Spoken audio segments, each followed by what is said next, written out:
This is our league, and this is your league. From the 55-yard line on CFL America Radio and the Sports History Network.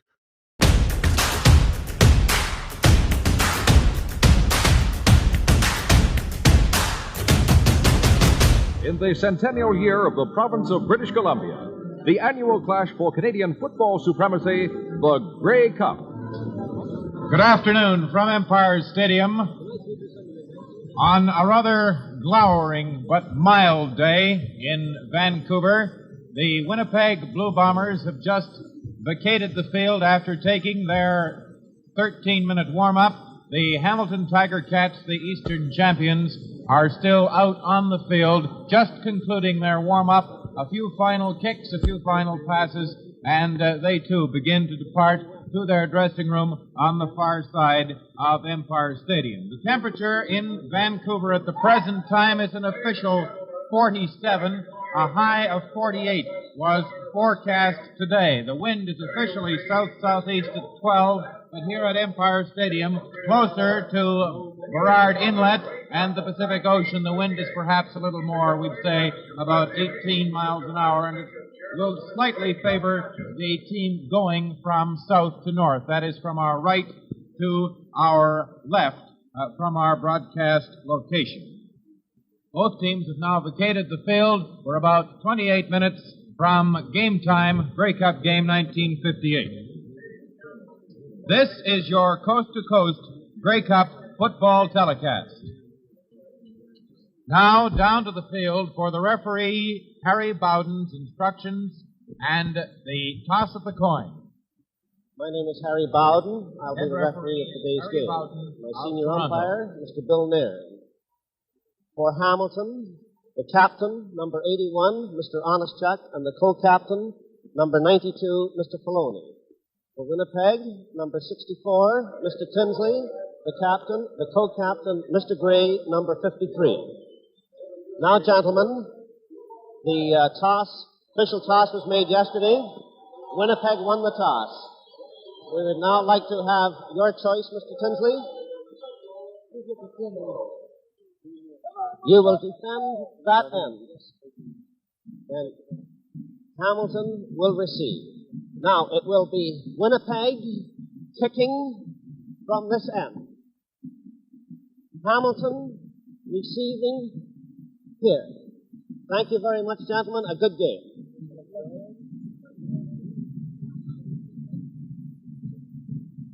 Well, as you saw and heard from the head referee, Harry Bowden, the Winnipeg Blue Bombers, with their co-captain, Buddy Tinsley, doing the talking, elected to do the kicking, and the Hamilton Tiger Cats do the receiving. For the game, which will be getting underway now in about 25 minutes. Out on the field now, one of the most colorful groups of visitors to arrive in Vancouver for this hilarious Grey Cup week, the Winnipeg Blue Bombers Bomberettes, who were certainly a smashing hit in this morning's Grey Cup parade in the Blue Bombers band. And coming out onto the field now, the 10 Miss Grey Cup contenders, and of course, Miss Grey Cup herself, who was selected at the annual Grey Cup dinner last night. They're lining up along the near sidelines to be introduced. The first one from Hamilton, Miss Hamilton Tiger Cat, Patty Gale Smith. She's 20 years old. Patty is 5'3", weighs 110 pounds. Next to Patty, Miss Winnipeg Blue Bombers, Patricia Ripetta, 19 years old, 5'5", and 128 years of age. Third, Miss Toronto Argonauts, Barbara Bricker, 20 years old, from Toronto, and certainly a very glamorous queen from the Queen City. Next, Miss Calgary Stampeder, Maria Grieve. She too is 20 years old, representing the Stampede City of Calgary. Miss Edmonton Eskimos, Sharon Lowe of Edmonton, who incidentally is the daughter of former national CCF leader, social credit leader, Solon Lowe. Next, Miss London Lords, Karen Eckhart of the London Lords in the Ontario Rugby Football Union. Sharon Durham is Miss British Columbia Lions, representing the Lions in the Miss Grey Cup contest. Miss Ottawa Rough Riders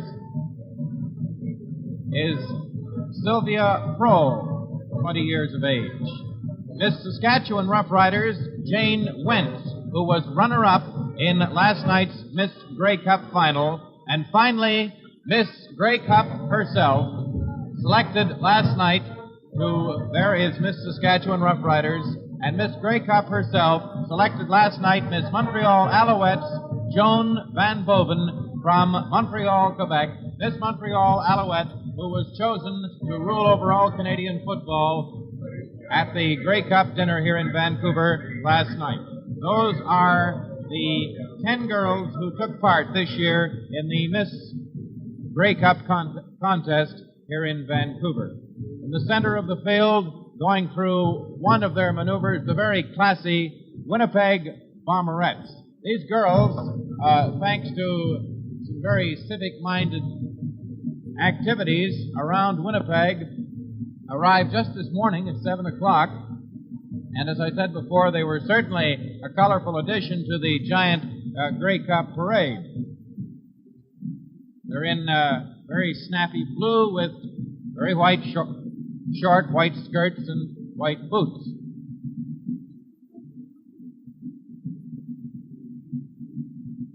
There were a few drops of rain. I don't know whether some people who are from outside of Vancouver were snickering a little bit when they saw it or not, but there were just 2 or 3 a few moments ago. Earlier today, it did rain a little bit out at Empire Stadium. There was no rain at all in the downtown area, fortunately, while the parade was in progress. The weatherman's forecast is not too definite. He says there are rain showers in the surrounding area, but whether or not we have anything that really amounts to a real rainstorm at Empire Stadium is completely problematical. The temperature should rise to a high of 48. It was 44 at 8 o'clock this morning, 47 here in Vancouver at 12 noon. And, of course, there's no snow unless you get about 4,000 feet up on the mountains. The Winnipeg Bomberettes and the Winnipeg Blue Bombers Band, as part of the pregame ceremonies here at Empire Stadium for the 1958 Grey Cup game. Your commentators for this afternoon's game will be from Winnipeg, Bob Moyer, and from Toronto, Steve Douglas. These gentlemen will be giving you the lineups of the 2 teams, East and West, in just about 10 minutes' time when the 2 clubs take the field. Well, now, as one band and group of majorettes, the Winnipeg contingent moved off the field. More of the cast of the pregame and halftime ceremonies for this year's Grey Cup game take the field. These are Judy Nichols and the cheerleaders and Mary Stewart, mascot of the British Columbia Lions, along with the BC Lions Band under the direction of Dal Richards, who is conductor of the BC Lions Band and also director of music for the halftime ceremonies here in Vancouver this afternoon. These performers as well were in the Grey Cup parade through downtown Vancouver earlier today, and they come swinging out onto the field to the tune of 76 trombones. There is Mary Stewart, little miss from Vancouver, who, as well as being, as you can tell, a superb acrobat, is also one of the outstanding junior swimmers in Canada today. And this group performs at all of the British Columbia Lions' regularly scheduled home games throughout the Western Football Conference season.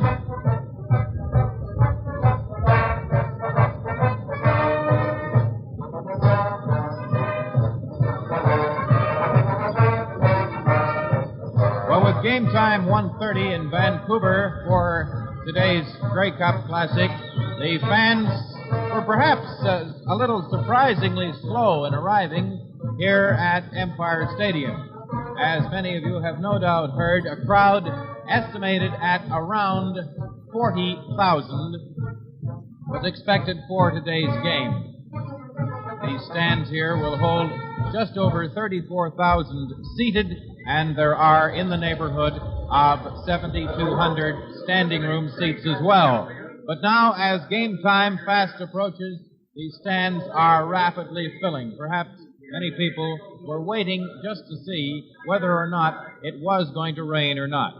Now, Dal Richards and the BC Lions band and cheerleaders salute the Eastern champion, the defending Grey Cup champion Hamilton Tiger Cats, with a rendition of the Tiger Rag.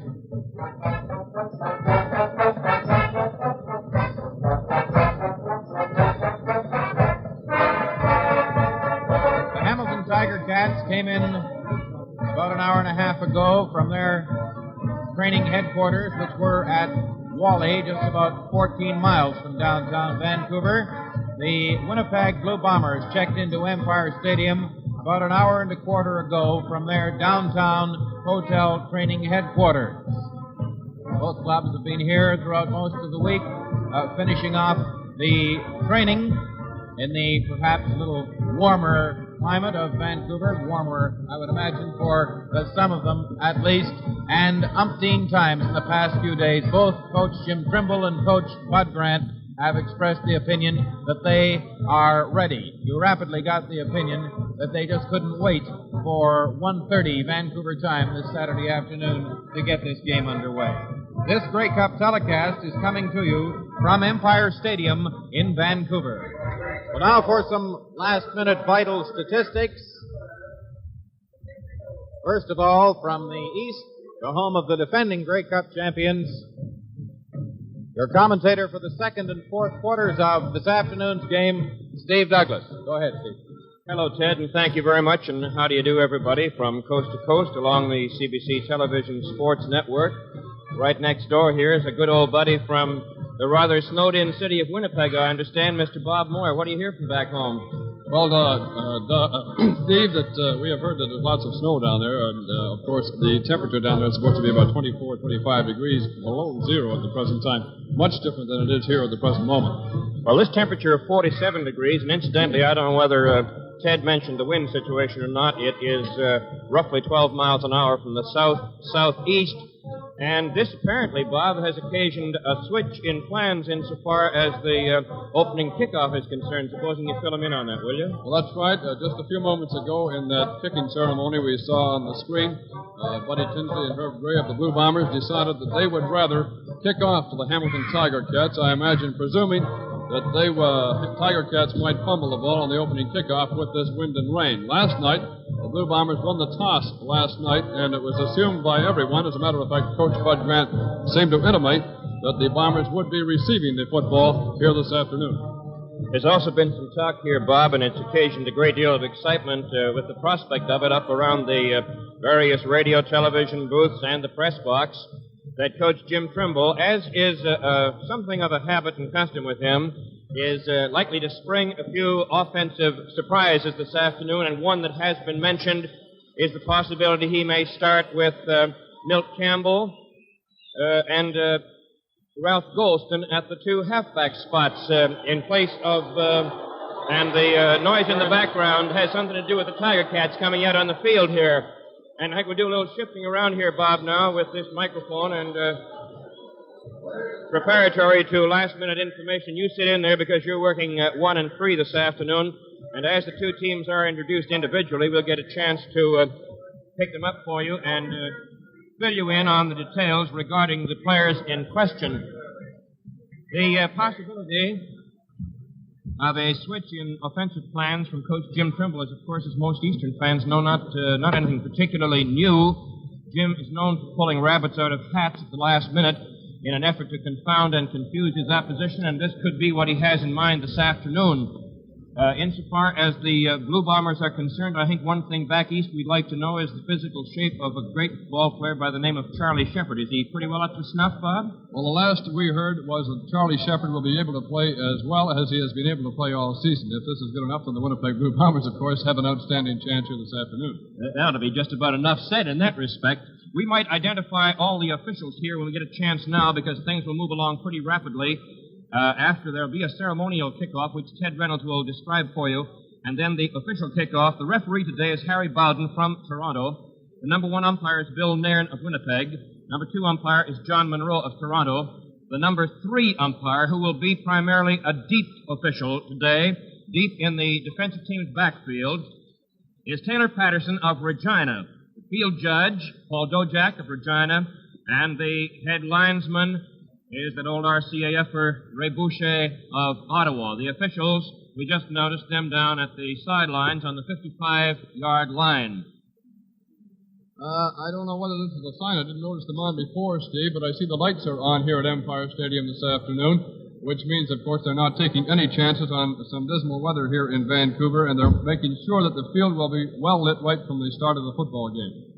I think we'd like to just very briefly identify the members of our crew working here this afternoon.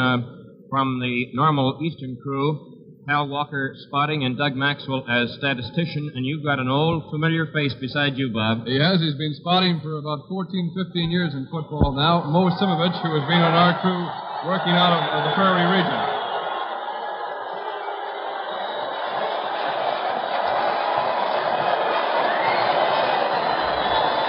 Rousing reception, to say the least, for the Winnipeg Blue Bombers, entirely to be expected, of course. I would have to presume, Bob, that the overwhelming majority of how many thousand people may be in Empire Stadium today are decidedly pulling for a Blue Bomber victory. I would think so, Steve, and this is an odd thing because when the teams go to Eastern Canada to play the Grey Cup final, it always seems that in Toronto there is also an overabundance of Western fans. The Hamilton Tiger Cats introducing now on the public address system their individual players as the starting lineup. We'll check that. Paul Decker, number 75 at left end, followed by Angelo Mosca, number 72 at left tackle, and John Barrow, number 61 at left guard. The center is Bob Kelly, number 44. P.W. Underwood, number 60, coming out to join his teammates. At right tackle, Big Dave Szyminski, number 64. There he is right now. Right end is Harry Lampman, number 73. Quarterback, number 92, the ball-handling wizard of the Ticats, Bernie Faloney. And they are introducing Ralph Golston, number 88, in the starting backfield. And Jerry McDougall, who, according to the pregame stories, was not going to start, is out there now. He's number 95. And Milt Campbell, former U.S. and World Decathlon champion, number 84. And Ronnie Howell, recently voted as the top Canadian of the year, who is going to receive a special award on the near sidelines. Bob, how about these Bombers? Well, the first man on the field for the Blue Bombers is their left end, Frank Gilliam, number 74. The next man out there is the tackle, Frank Rigney, number 67. And the other man on the left side of the line, Cornell Piper, number 58. The center is George Druxman, number 43. And the right guard is Ed Kotowich, like Cornell Piper, a graduate of the Winnipeg Rods Juniors, number 56. The right tackle, a graduate of the University of Minnesota, Bob Hobart. And the right end for Winnipeg, number 77, Ernie Pitts, a graduate of the University of Denver, which I understand is a famous school in Eastern Canada circles through Sam Echeverry. The quarterback for the Winnipeg Blue Bombers is Jim Van Pelt from the University of Michigan, number 86. The left halfback for the Winnipeg Blue Bombers, Leo Lewis, number 99 from Lincoln University. Charlie Shepard from North Texas State, number 91, is the left fullback. And the right fullback for the Blue Bombers is number 85, John Verone from the University of Miami. The right halfback, Kenny Plain, number 89 from the University of Iowa. Thanks, Steve, and thanks, Bob. Next, we will have the ceremonial kickoff, which will, of course, precede the real kickoff, because once the real kickoff gets underway. This football game that these two teams have waited for so anxiously will finally be underway. To take part in the ceremonial kickoff, and you'll see them all in a moment or two, will of course be Miss Grey Cup, 1958.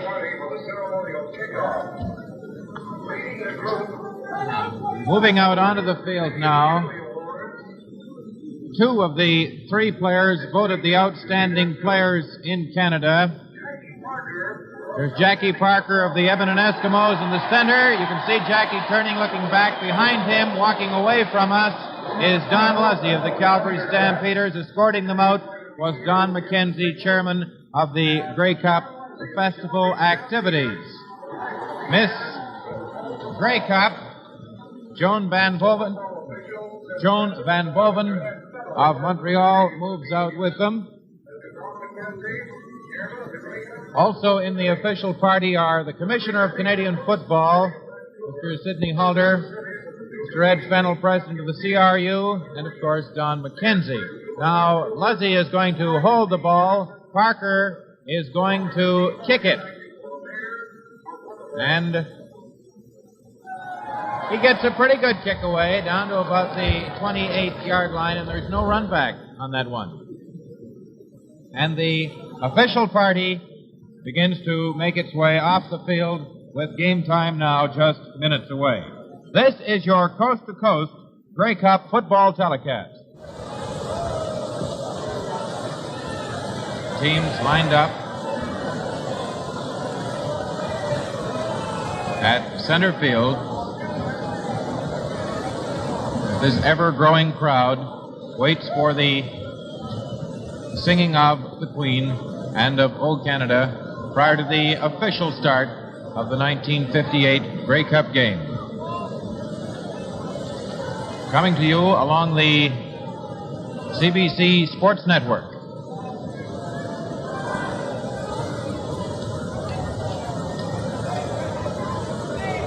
So far, everything has gone off just like clockwork here in Vancouver today, right from the beginning of the big Grey Cup parade.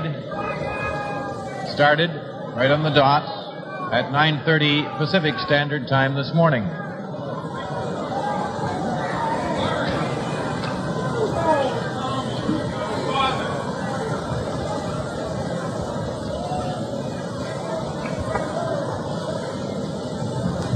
Official party who took part in the ceremonial kickoff having a little bit of difficulty making their way up to the center stands in the near side, immediately below us, to take their seats in the royal box. The broadcast location for this CBC telecast is on the west side of Empire Stadium. Now this huge crowd rises for God Save the Queen and O Canada.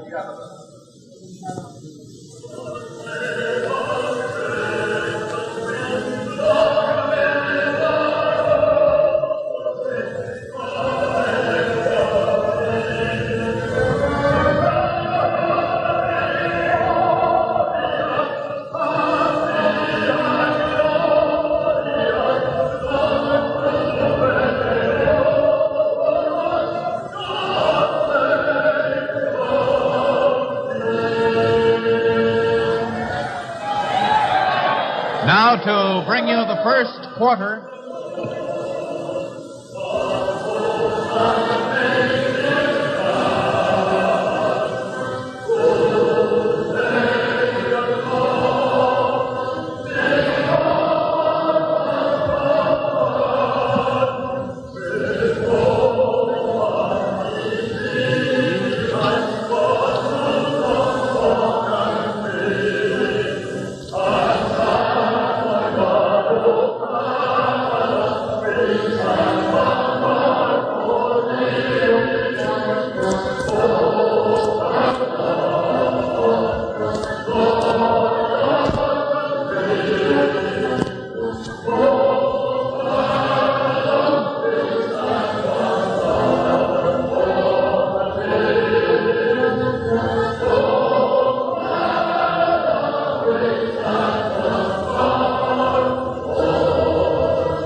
Now to bring you the first quarter of the 1958 Grey Cup game, here is Bob Moyer. Right, Ted. Thank you very much.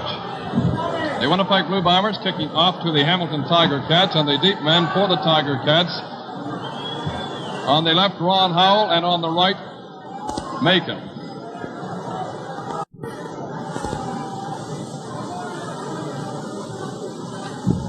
Jim Van Pelt. Regularly, the quarter numbers will be kicking off, number 86, and standing near him, sort of protecting the football, Gordy Rowland.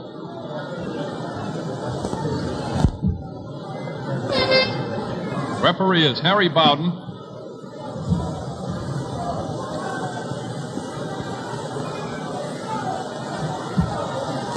Jim Van Pelt, ready to start the 1958 edition of the Grey Cup.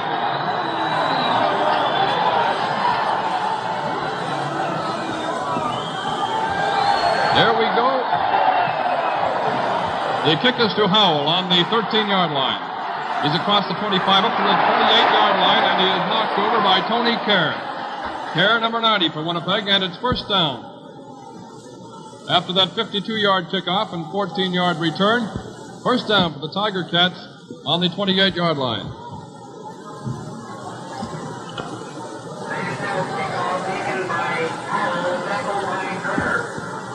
Ernie Filoni, the quarterback for the Hamilton Tiger Cats. The pass is intended for Howell, and it's nowhere near him. Howell covered on the play by Nick Miller and Norm Lawhouse. So it'll be 2nd and 10 for the Tiger Cats. They're on their own 28-yard line.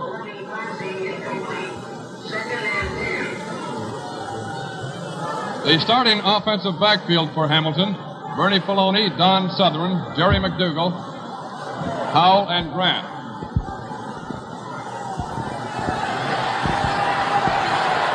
Filoni's pass intended for McDougall. McDougall covered on the play by Gordy Rowland. And it's now 3rd down for Hamilton, and they send in the blockers for the punting team.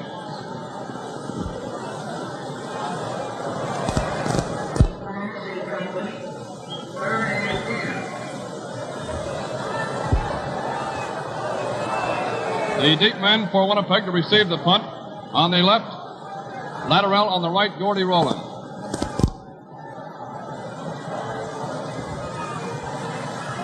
Fraser gets the ball away. It's a low, wobbly kick. Seemed to go off the side of his foot. Picked up by Ron Lateral, or on the 55-yard line. Lateral up to the 50. The flag goes down on the field, and the officials are calling no yards on that 27-yard punt by Cam Fraser. Milt Campbell in there, too close on the play, along with Billy Graham of the Tiger Cats. And there is also another flag down on the field. And let's see what they're calling.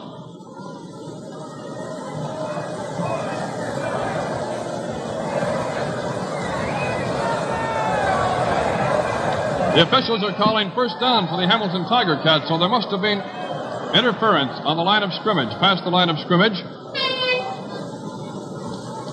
on the punter going downfield.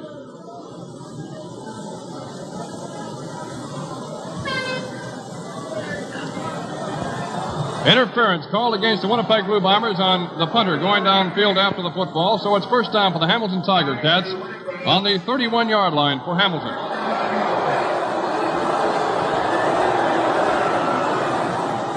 Bernie Filoni, the quarterback.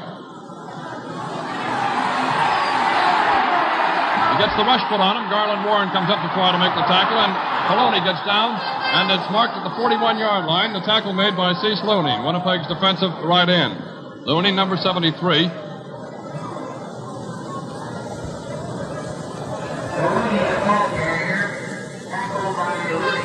Very close to a first down. We'll see what the officials call. They're calling for the yardsticks. Bernie Filoni, trapped on that pass attempt, ran the football himself.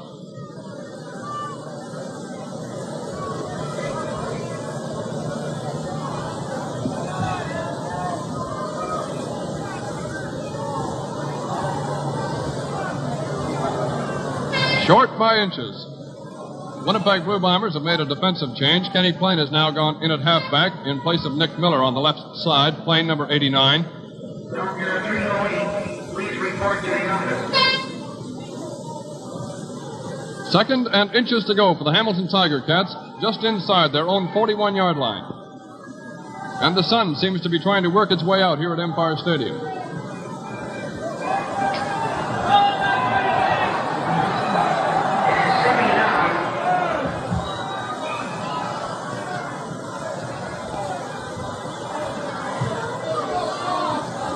Bernie Filoni, the quarterback. Filoni carries the football himself. It'll be very close to the first down. The official signals first down. Buddy Tinsley coming up there to grab Filoni. Filoni carry for the first down, tackled by Patrick. First down for the Hamilton Tiger Cats on the 41-yard line. No score in the football game.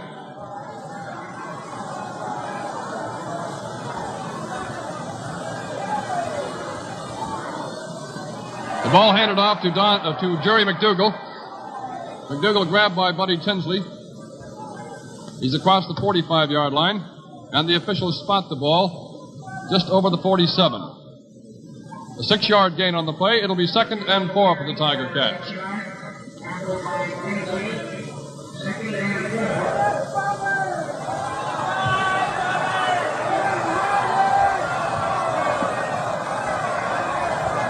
Second and 4, Hamilton.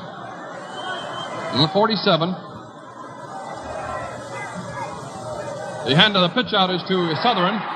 Southern up across the 45, the 50, the 55-yard line into Winnipeg territory. Finally pulled over by Kenny Plain.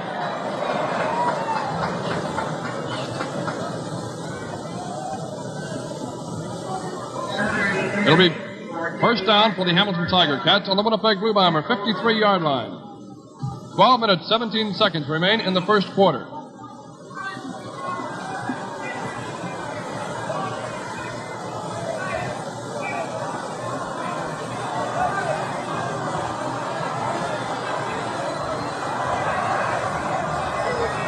Eddie Macon, flank to the left. The handoff is to Southern. Southern met by C. Slooney, the defensive right end for the Winnipeg Blue Bombers.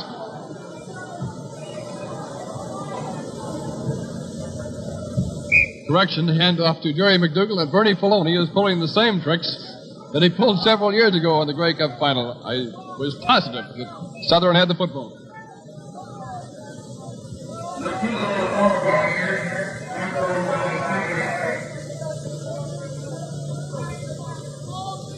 Bernie Filoni, the master ball handler, who has been getting all those passing raves this year.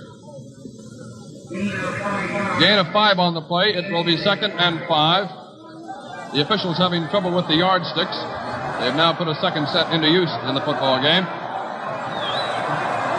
The Hamilton Tiger Cats, 2nd and 5. They're on the Winnipeg Blue Bomber 48-yard line.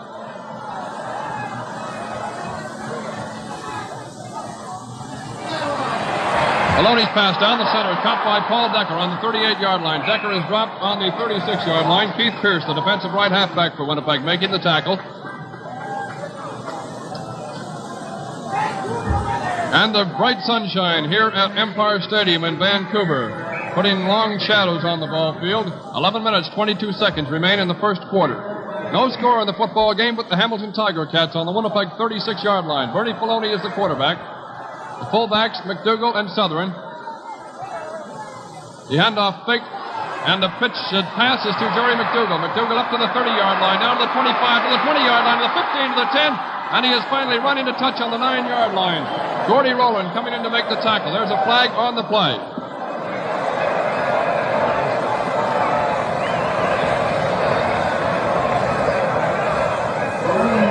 The penalty is against the Winnipeg Blue Bombers.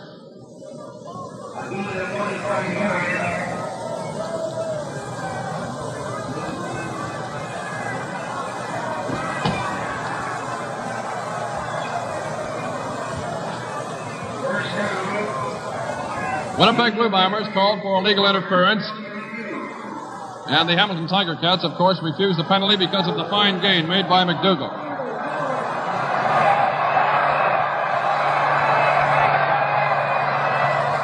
Bernie Filoni, the quarterback, flips the lateral to Jerry McDougal. And McDougal down to the 10-yard line, down to the 5, and McDougal over for the touchdown. Jerry McDougal puts the Hamilton Tiger Cats in front in this football game. Hamilton 6, the Winnipeg Blue Bombers nothing. The Tiger Cats went 82 yards in 11 plays for that touchdown. Very important play along the way, the penalty on the third down punt. Hamilton had kicked to Winnipeg. Winnipeg penalized on the third down. Hamilton took over and went all the way for their touchdown. Steve Onishuk attempting the convert for the Hamilton Tiger Cats. Bernie Filoni holding the ball. The kick is good, and the Tiger Cats lead the Winnipeg Blue Bombers 7-0. This Grey Cup telecast is coming to you from Empire Stadium in Vancouver. Forget your winter driving worries. Make sure of instant starting this winter. Drive in at the Shell sign. Fill up with Shell or Super Shell, the two gasolines with built-in warm-up.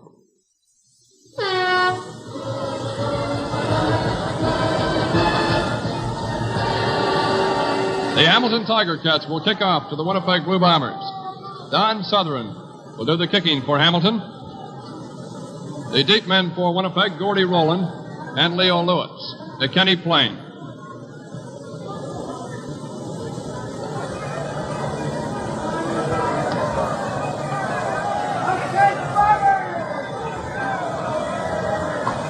Hamilton 7, Winnipeg no score. 10 minutes and 40 seconds remain in the first quarter.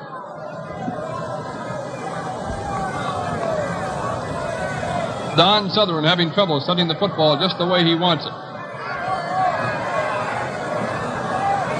Coming at the ball from an angle. And he kicks a weird one. It goes down to John Barone of the Blue Bombers, dives on the football on the 42-yard line. And there is a flag goes down on the play. Dino DeNoble goes in there, and the Hamilton Tiger Cats are being called for roughing. A 23-yard kickoff on that very weird-looking kickoff by Don Sutherland.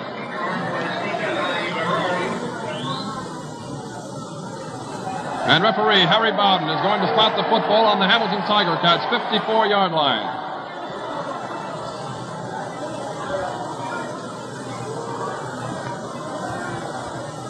First and 10, Winnipeg on the 54 on the starting offensive lineup for Winnipeg. The left end is Frank Gilliam, number 74. The right end is Ernie Pitts. The quarterback, Jim Van Pelt. The halfbacks are Lewis and playing the fullback, Shepard and Barone.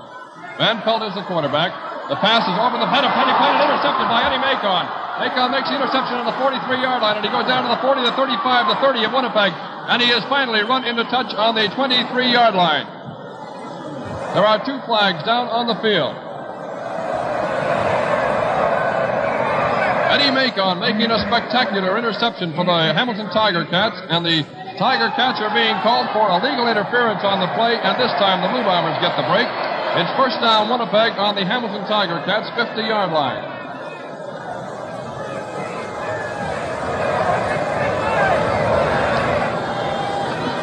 Seven to nothing, Hamilton over Winnipeg.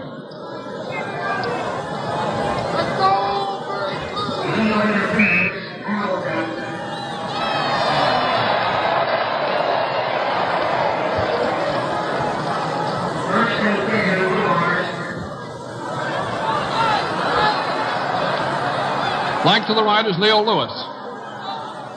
The handoff to Charlie Shepard. Shepard across the 50-yard line, and he stopped at the 45-yard line. Harry Lampin making the tackle on the play.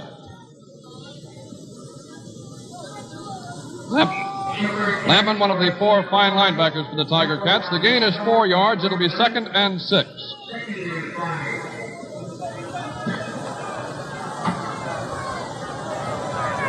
9 minutes, 45 seconds remain in the first quarter here in the 1958 edition of the Grey Cup. Winnipeg 2nd and 6.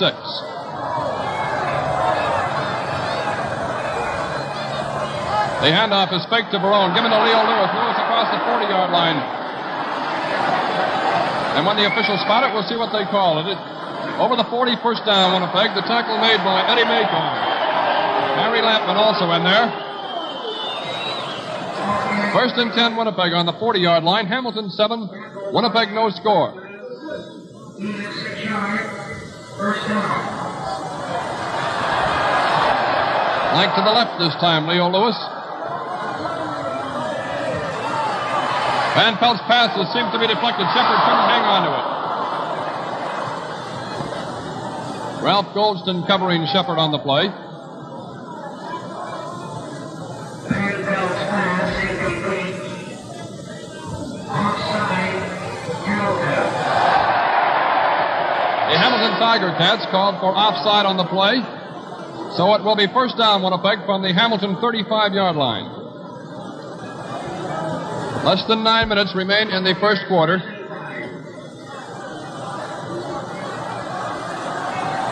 Lewis flanked to the left.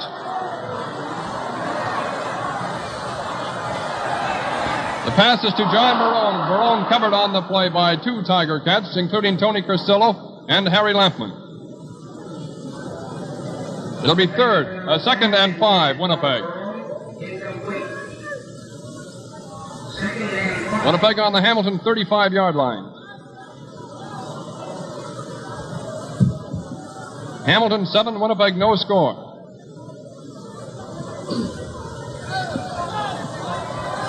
Lewis flanks to the right this time. Charlie Shepard, the fullback, along with John Barone. There's a fumble on the play, and let's see who recovers. The ball is still loose, and it's picked up by the Hamilton Tiger Cats. Ralph Goldston picks up the football. He's on the 30, the 25. Ralph Goldston all by himself into the end zone for a touchdown. The Winnipeg Blue Bombers now trail the Hamilton Tiger Cats 13-0. John Barone and Jim Van Pelt having a mix-up in the Winnipeg backfield. And with 8 minutes and 11 seconds to play in the first quarter, Hamilton leads Winnipeg 13-0.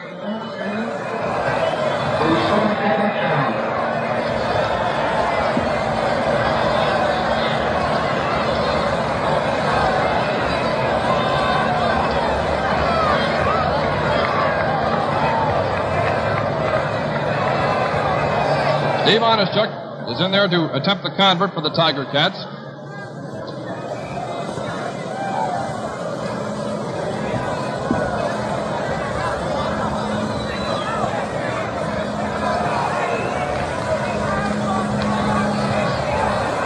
A flag down on the field. Buddy Tinsley, the Bombers' right tackle, goes in there. He's offside, but the point is good anyway, so the Hamilton Tiger Cats lead Winnipeg 14-0. 8 minutes and 11 seconds remain in the first quarter. And Steve, this football game so far looks very much like one last year played in Toronto.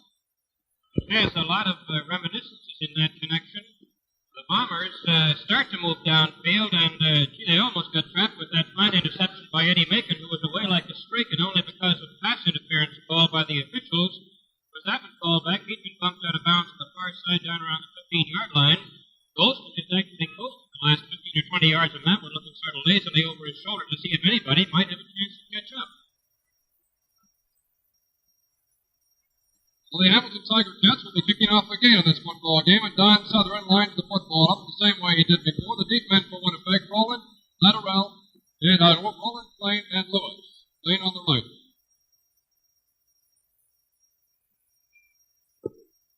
Southern's kickoff goes farther this time. Goes to Leo Lewis on the 18-yard line. He's up to the 25, and he is hit on the 32-yard line. A fine tackle by Pete Newman of the Hamilton Tiger Cats. Number 74 is Newman. 47-yard kickoff and a 13-yard return. First and 10, Winnipeg, just over their own 31-yard line.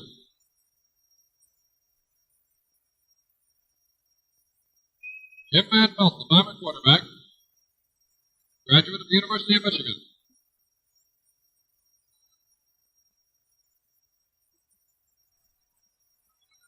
Flank wide to the right, Leo Lewis. The handoff, Charlie Shepard. The handoff is to Leo Lewis. And Lewis takes the ball up to the 40-yard line. A gain of about 8 on the play. Dave Saminsky in there to make the tackle. Eddie Macon also in there. Gain of 8 and second and 2 for the Winnipeg Blue Bombers on the 40-yard line. Less than 8 minutes remained in the first quarter. The score 14-0 for Hamilton over Winnipeg. This time Lewis is flanked. Charlie Shepard gets the handoff. He goes across the 40-yard line to the 44. He's hit on the play by Will Goldston. Don Southern also.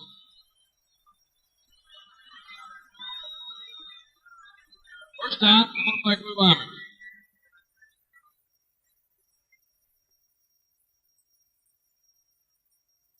First and 10 Winnipeg on the 44-yard line of their own 44.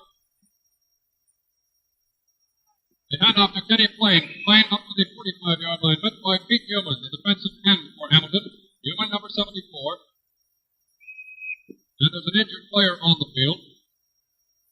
Newman calls for help from the bench. Tony Cursillo, the defensive captain for the Tiger Cats. Their interior linebacker.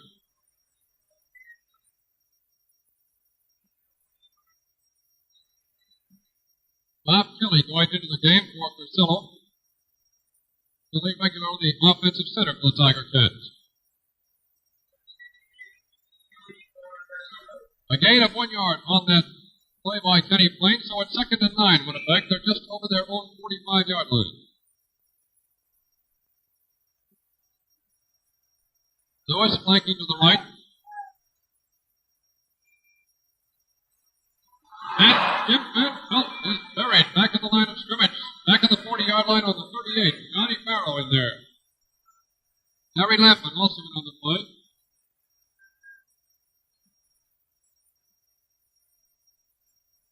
The flag down on the field.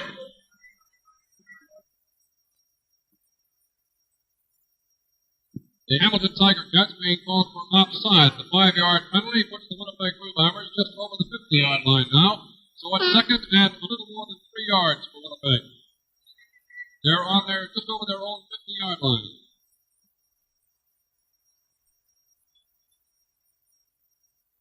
The handoff to Leo Lewis.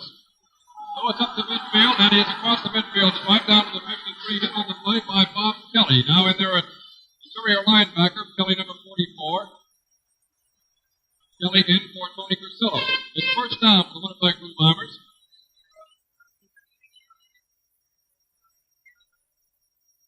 They're in Hamilton territory. 5 minutes and 45 seconds remain in the first quarter. Hamilton 14, Winnipeg no score. The handoff to Charlie Shepard. Shepard across the 50-yard line down to the 48. Dave Samitsky in to make the tackle.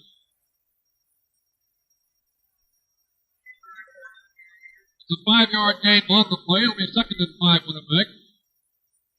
Just on the 49-yard line of the Hamilton Tiger Cats. Dale Lewis, flank to the left. They hand off to Kenny Plain.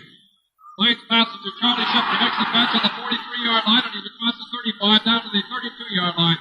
And he's hit by 3 Tiger Cats, led by Eddie Macon and Ralph Goldston. Bill Campbell also in on the tackle. Campbell, number 84, playing safety for the Tiger Cats.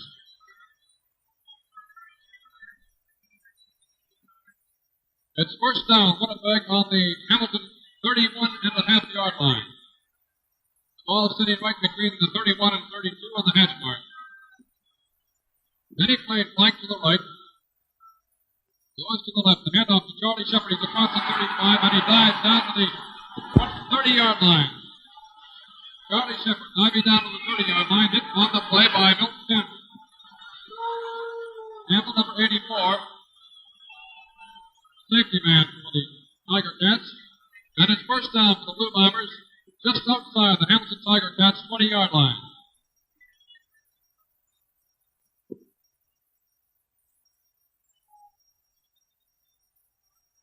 Eddie Plain flanks to the right along with John Marone. The handoff to Lewis, and he's caught behind the line of scrimmage. He throws the pass to Jim Van Pelt. And Van Pelt is down to the 5-yard line, and he's over for a touchdown.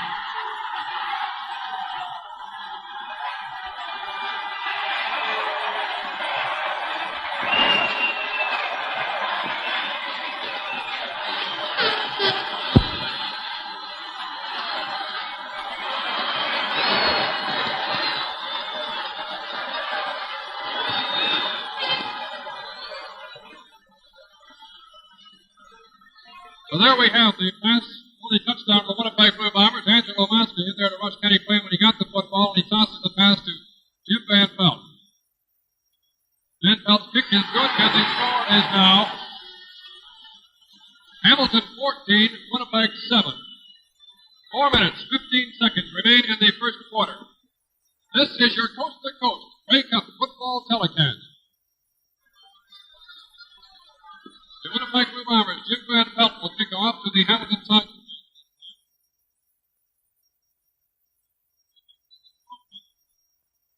Bounces on the 20-yard line, picked up by Ronnie Howell. He's across the 25 up to the 30-yard line, and Howell is dropped on the 33-yard line. Bernie Fitz, who made a fine block on the last play, which enabled the Winnipeg Blue Bombers to get the touchdown, makes the tackle on that play. Bombers went 79 yards in 9 plays for their touchdown, and that kickoff, 40 yards, run back 9.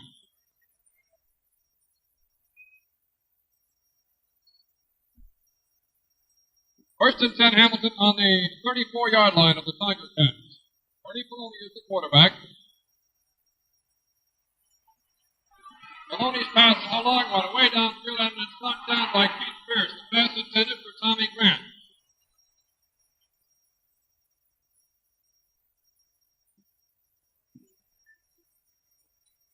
It'll be second and 10 for the Tiger Cats from the 34-yard line. Bernie Maloney now 6 for 5 in the passing department. Bud Grant talking it over at the Blue Bomber bench with his quarterback, Jim Van Pelt.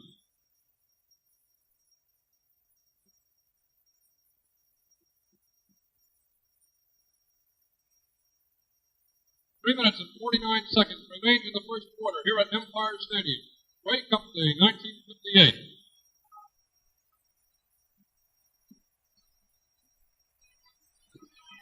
Maloney's pass this time is caught by Paul Decker on the 48-yard line. Decker is caught by Keith Pierce, number 79, the defensive halfback for Winnipeg, and Norm Lawhouse, the defensive safety. It's a first down for the Hamilton Tiger Cats on their own 49-yard line.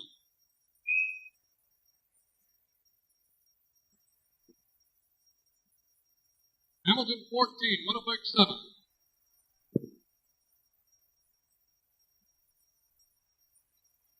Bernie Maloney, the quarterback. The rush put on by Herb Gray.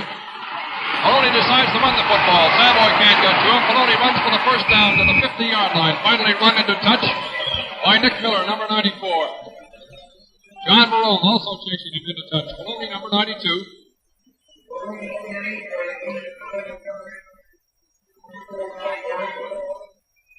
First down, Hamilton in Winnipeg territory. They're just inside the 49-yard line.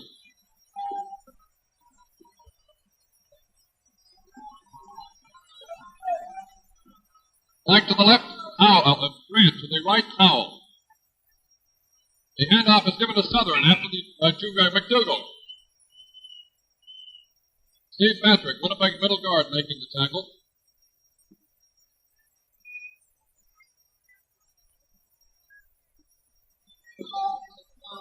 A 4-yard gain. It'll be second and 6 for the Tiger Cats. Now inside the Winnipeg 45.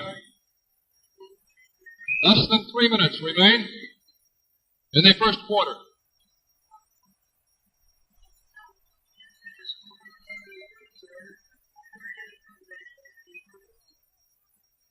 This time both Howell and Grant flank to the left.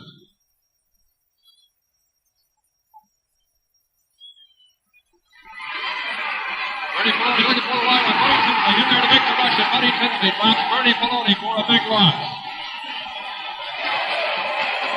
A loss of 13 yards on the play, and Hamilton is now back in their own side of the field. The officials put the ball down on the 53-yard line.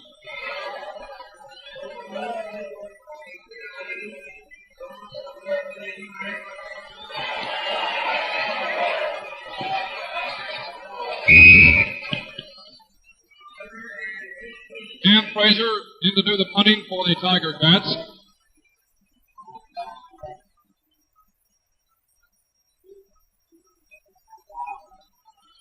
Fraser's kick almost blocked, and the ball bounces down to the 22-yard line and bounces into touch. Buddy Tinsley in there to almost block that punt by Cam Fraser, which went 35 yards before bounding into touch, and the Winnipeg Blue Bombers take over on their own 22-yard line with less than 2 minutes remaining in the first quarter. Hamilton 14, Winnipeg 7.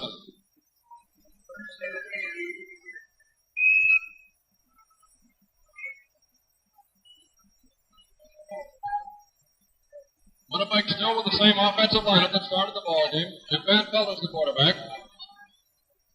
The handoff is to John Barone. Barone dives across the 25-yard line, hit by Bob Kelly. John Barrow also in on the tackle. Kelly playing interior linebacking spot in place of Tony Priscilla, who was injured early in the first quarter.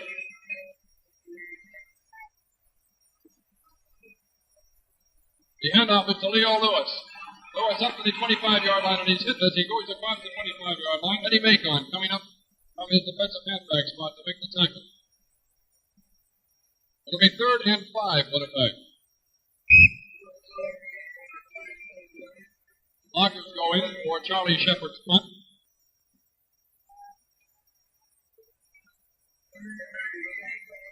Ron Howell on the left, Eddie Macon walking across in front of him. The punt receivers for the Hamilton Tiger Cats. Charlie Shepard, the Winnipeg punter, standing on his own 14-yard line. He gets a wobbly punt away. Knocks at midfield.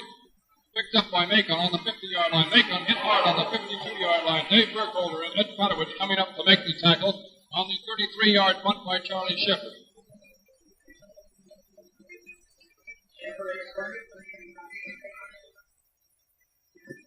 Less than a minute remaining in the first quarter here at Empire Stadium.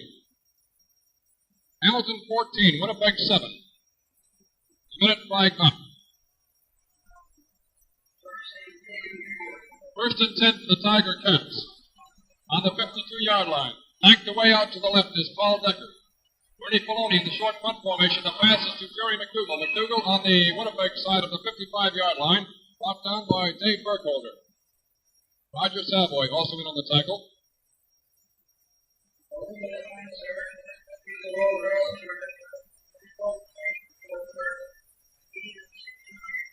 It's a 6-yard gain for the Tiger Cats. 2nd and 4. They're just inside the Winnipeg 53-yard line. Just a few seconds remaining in the first quarter. Decker flanked away wide to the left. The handoff is given to Don Sutherland. Sutherland across the 45, down to the 40-yard line, and he's running to touch on the 38-yard line. Nick Miller making the tackle, and there goes the gun to sound the end of the first quarter. This Grey Cup telecast is coming to you from Empire Stadium in Vancouver.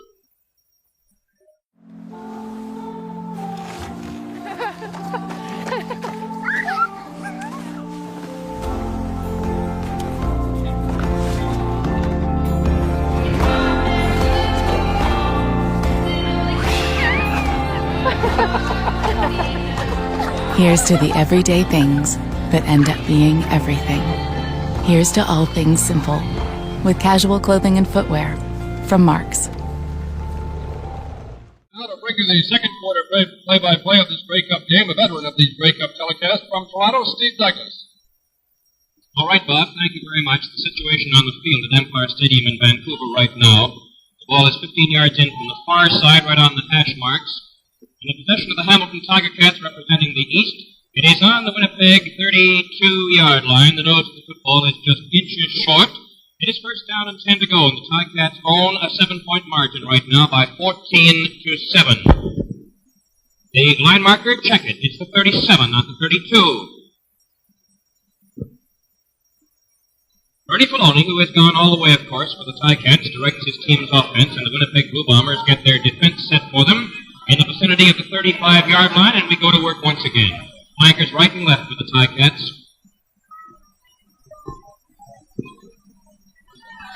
Don Southern trying to outleg the opposition is chasing him and dragging him down deep. Is Gordy Rowland, one of the great defensive stars of the Winnipeg Blue Bombers. They got to him and knocked him down for a loss in the vicinity of 5 yards. Comes up second down and 15 yards to go with the ball back midway between the 42 and 43-yard lines. And now it's on the near side of the field. Telecasting positions here on the west side of Empire Stadium in Vancouver. The spread goes in operation for the Ticats, not extending the full width of the field as they do it sometimes, but only rolling to the right. He's run successfully off this play this afternoon. He's going to leg it. Still on his feet. And finally nailed after he got inside the 35-yard line. Nick Miller is the number one man to make contact with him. Billy Graham, one of the smaller men on the entire football field this afternoon, hit with a pretty good block that sprung Colony loose down inside the 35-yard line. So the Tiger Cats from Hamilton, it is third down and 6 yards to go. This has placed the ball down, 33.5-yard line.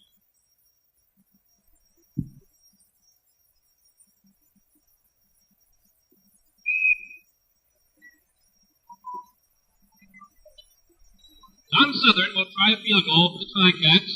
The ball will be held on the 43-yard line. Roland and Lateral are deep for Winnipeg. And it is short. Taken by Roland. He's up across the 15. Still on his feet and down on the 25-yard line. A fine return by Gordy Roland.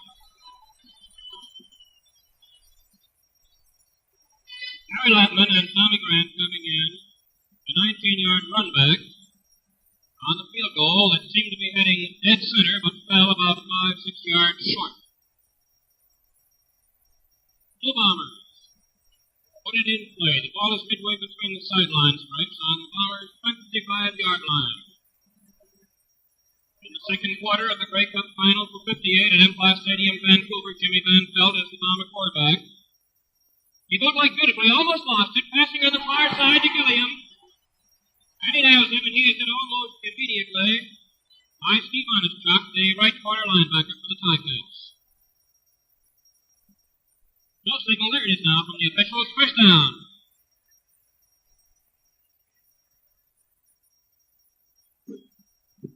Officials marked down on the 36-yard line. First and 10 for the Blue Bombers.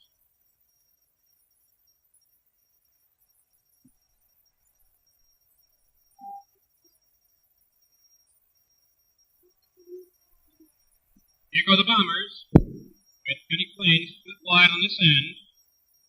Right off into Charlie Shepard. So plows his way up the middle, and he may have picked up another first down. He's got it.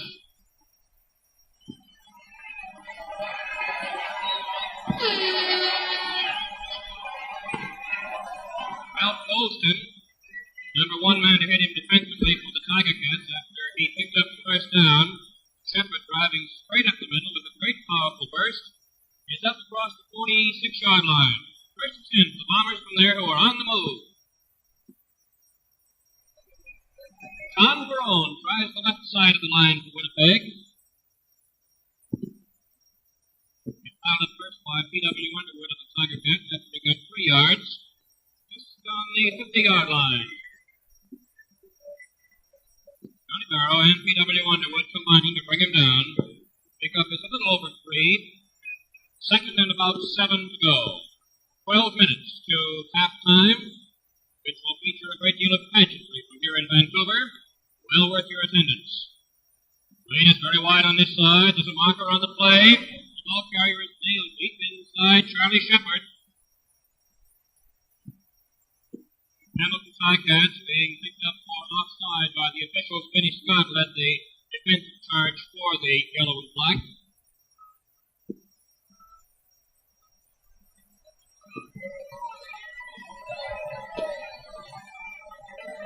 Harry Bowden coming out to make with those very excellent, easy to understand signals of his. Jeff Gray has gone into the ball game for the Winnipeg Blue Bombers. Ed Potowich comes out. It is the third time the Ticats have been nicked for being offside this afternoon. Lane comes out as a very wide flanker on this side. Bell handing off to Leo Lewis, and the Lincoln locomotive really picks him up and lays him down as he gets inside the 50-yard line before he is met by linebacker Harry Lampman. But it's another Blue Bomber first down.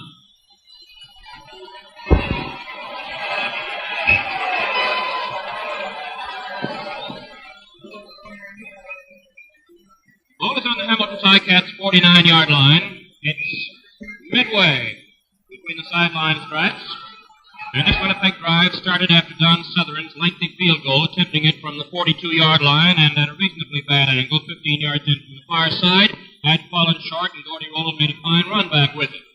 Kenny Payne is a wide flanker to the far sidelines right now. Ball carrier is Johnny Barone. He tries the right side of the Hamilton defensive wall with not too much success. Number one man to hit him is John Barrow. His pickup on the play brings the football up to the 45-yard line. The nose is just touching, so it's about 3.5 yards.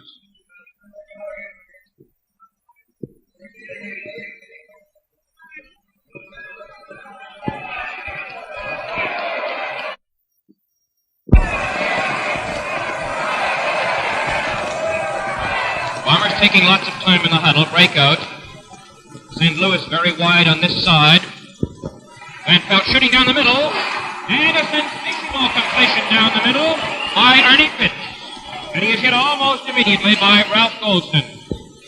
On 2 or 3 occasions this afternoon, the ends who moved down and cut in rapidly have stolen that football right out of the hands of would-be interceptors or defenders, as the case may be. Konowich goes back in the Winnipeg lineup, replaces Gray. Jimmy Hughes, the Queens graduate, is calling defensive signals for the Tiger Cats in the absence of Tony Cursillo, who was hit early in the first quarter and has not come back in. Bootleg by Van Pelt coming this way. Knocked off balance by the first man who hit him, Eddie Macon, and the tackle completed by Big Paul Decker. And Lewis's forward progress is stopped down on the 31-yard line.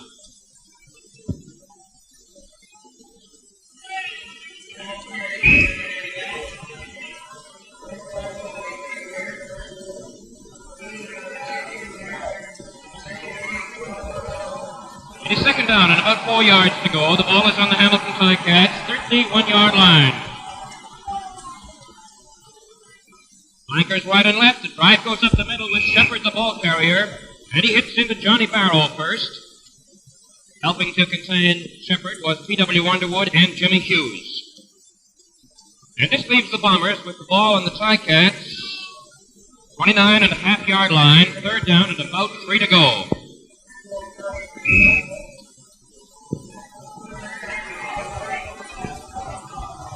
Well, if there is a field goal attempt coming up by the Winnipeg Blue Bombers, which is always possible, the Ticats have sent only one man back so far. Winnipeg's going to go. Van Pelt will try the air. He completes it to Gilliam. And Gilliam is hit down at the 17-yard line. Frank Gilliam, 6'2", 184 pounds. One of the offensive stalwarts of the Winnipeg Blue Bombers, made a beautiful completion. He went down, cut in, turned around, and took the pass. And the officials have marked it down on the 16-yard line.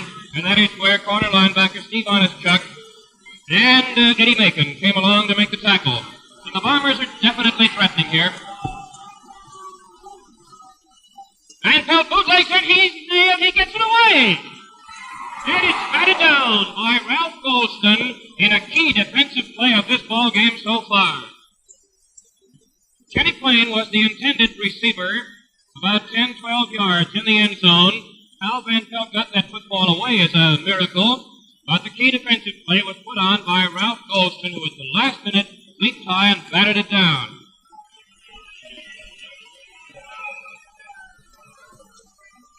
So it's second down and 10 to go, and the football is just inches shy of the 15-yard line.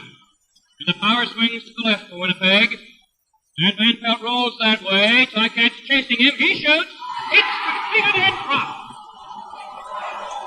Gilliam, the intended receiver, undoubtedly is saying a lot of unkind things to himself on that one. He had turned around after a nice touchdown, but lost the ball, so it's third and 10 on the 15.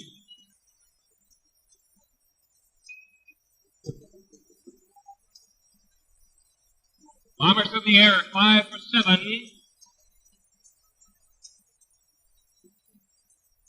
Kenny Payne will hold for Van Pelt. Ball down on the 22. It's up. It is good.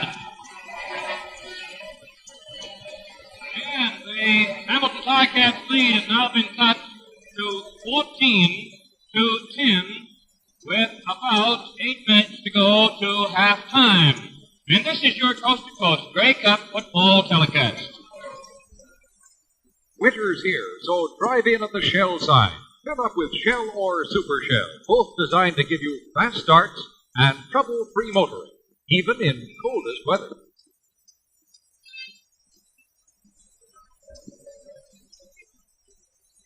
The Ticats of Hamilton put it in play, 1st and 10 from their 35-yard line, sending Billy Graham as a flanker on the right side, Grant on the near side, and the stadium starts to explode with noise.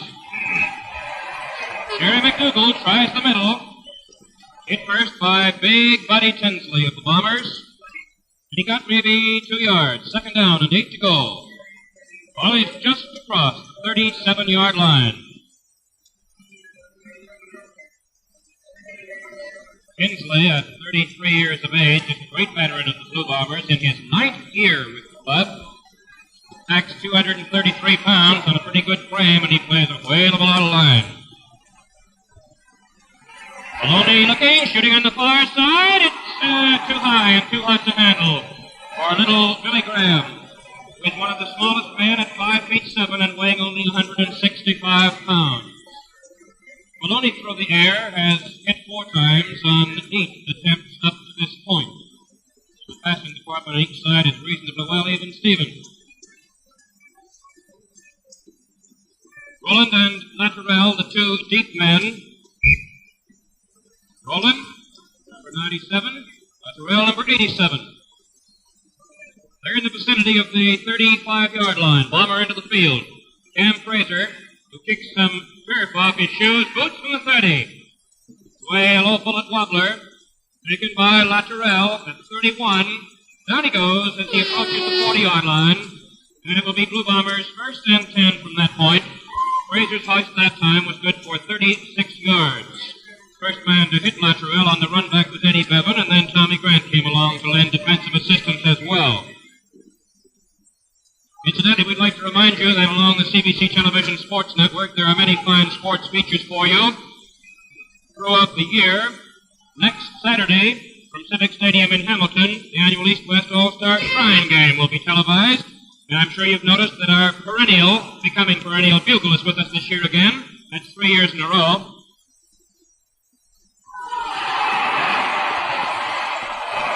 Feed to Leo Lewis. A heave by Jimmy Van Pelt, which brings the Bombers up just inside Hamilton territory on the 54.5-yard line, with Milt Campbell and Ralph Goldston combining to bring him down at 6.5 minutes before halftime. We mentioned it before, but it is worth mentioning again. The halftime pageantry will be very definitely well worth your attention.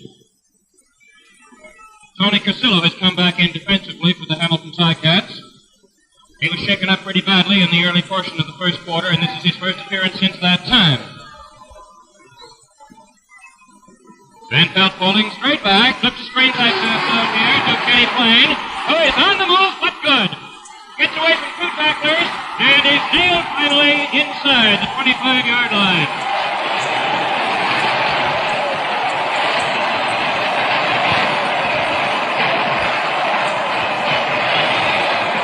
One of the big offensive plays of the game, with Honestchuk and Dawson coming up. It covered 30 yards, pass and run, with the majority of it being legged out by Kenny Plain, who did a great job of avoiding 2 or 3 would-be tacklers. Just inside Ticats' 25-yard line, Charlie Shepard carries, up the middle he goes, picks up maybe 3, and he's close to that 20-yard line. Vince Scott, number 1 man on the tackle. Well, it's on the 20.5-yard line. So he gets roughly 4 yards out of it, 2nd down and 6 to go. The score is Hamilton Tiger-Cats 14, the Winnipeg Blue Bombers 10. 5 minutes, 20 seconds remaining before the end of the first half. And the stadium continues to erupt with noise. This is a Western crowd, no mistake about that. Bootleg by Van Pelt coming this way, flipping it over, and he hits. Who juggles the ball as he's hit by Eddie Macon of Hamilton and is unable to control it. Ted Gray going in, number 53. To play at right guard. Coming out is Ed Kotowich, number 56.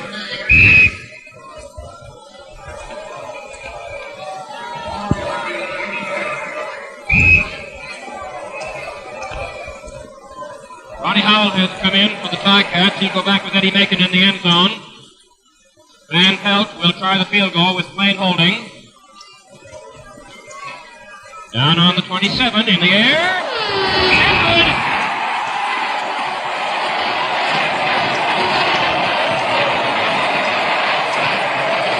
So the picture changes once again here. And the score now is the Hamilton Ticats 14, the Winnipeg Blue Bombers 13. This Grey Cup telecast coming to you from Empire Stadium in Vancouver. Second field goal of the afternoon, booted by Jimmy Van Pelt.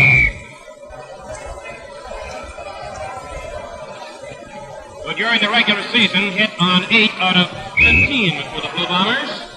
And that drive, incidentally, climaxed by the field goal with 50 yards. Ticats ball, first and 10, Hamilton 35-yard line. A constant din here. Only right back. Short screen pass to McDougall across the 30, 35, 40. On his feet across the 45-yard line. Finally hit by John Perone of the Bombers, left corner linebacker. Who nailed him after he picked up yardage sufficient for a first down. And the officials are marking it as such on the 47-yard line. That is the Ticats 47. 4 minutes, 25 seconds to halftime. 14-13 for the Ticats, who jumped into an early 14-0 lead and then watched the Bombers drive back with a touchdown and 2 field goals. Grant is the single flanker coming out toward these sidelines. Southern goes through with the fake beautifully. McDougall was the ball carrier right up the middle. And he's got himself another first down. Brought down by Gordy Rowland of Winnipeg. One thing about the attack that Bernie Coloney sets going on the ground for Hamilton is that Don Southern is particularly capable of carrying out his fake so beautifully. Reminiscent of the year that Normie Kwong did that for the Edmonton Eskimos, and oddly enough, it was the same quarterback directing the plays at the time. Ball is on the Winnipeg 53-yard line. McDougall coming this way, cutting back. There's a marker down on the field. And McDougall is finally stopped on the 47-yard line. Illegal interference. Cease Lunning made the tackle for Winnipeg on that hard, high-stepping McDougall. Harry Bowden, the referee, had a word or two to say to Buddy Tinsley, co-captain of the Bombers. And now will come the mark-off. Penalty is clipping, and apparently the culprit on the Ticat roster is Johnny Barrow. Ticats so far have lost 45 yards in penalties this afternoon. 3 minutes and 39 seconds on the stadium clock to halftime.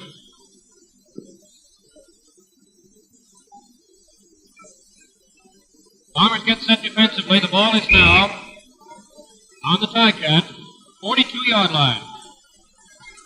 Maloney looks it over and then talks to his teammates in the choir-type huddle the Ticats employ. Bomber at the bottom of the screen, number 97 you had a look at, is Gordy Rowland.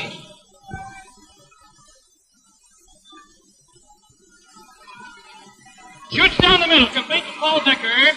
2 laterals over to Harry Lampman, who is diving around and finally gets down to the 51-yard line before Rowland, who is making a great percentage of the tackles for Winnipeg this ball game this afternoon, comes up with it 16 yards. Play covered. Maloney to Decker, and then over to Harry Lampman. So for the Ticats, it is second down and 8 to go. 3-minute signal coming from the field. 3 minutes to halftime. A great salute to Canada, and sports in Canada will be enacted on the field at halftime. Watch for it. Right pass out here. McDougall lost the ball. Nick Miller and Buddy Tinsley were both Johnny on the spot to cover the play. Goes incomplete and brings up third down and 10 yards to go. And once again, the Bombers will use their deep twins, Gordy Rowland and Ron Latourell, to receive the punt that they expect Cam Fraser to boot down. There are the deep men for Winnipeg. This time they're moving back to the 10 and 15-yard lines, respectively. Peculiar punting shift employed for the Ticats. Fraser will kick from just about the 52-yard line. Gets away a low bullet. And Latourell watches and then digs up and comes back nicely to about the 23-yard line. The pass and the kick was good for 36 yards. Bill Campbell and Ralph Toohey on the tackle.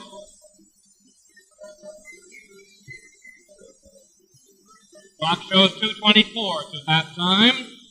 And the scoreboard shows Ticats 14 and the Bombers 13. Winnipeg Clips certainly came roaring back after Hamilton piled up an early 14-0 lead. And now Bombers have it. First and 10 from their own 23-yard line. Leo Lewis, the man with the pigskin, there's a marker on the field. Lewis still trying to get away, and the Ticats wrestle him down to earth up to the 38-yard line. But the play may go back, and somebody is going to be nailed for rough play.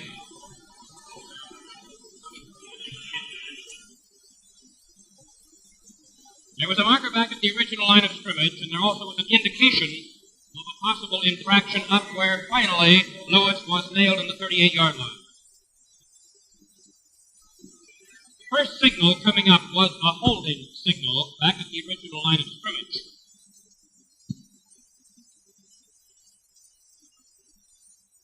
Ralph Golston is the man who is getting tagged, individually speaking, with the roughing call against Hamilton.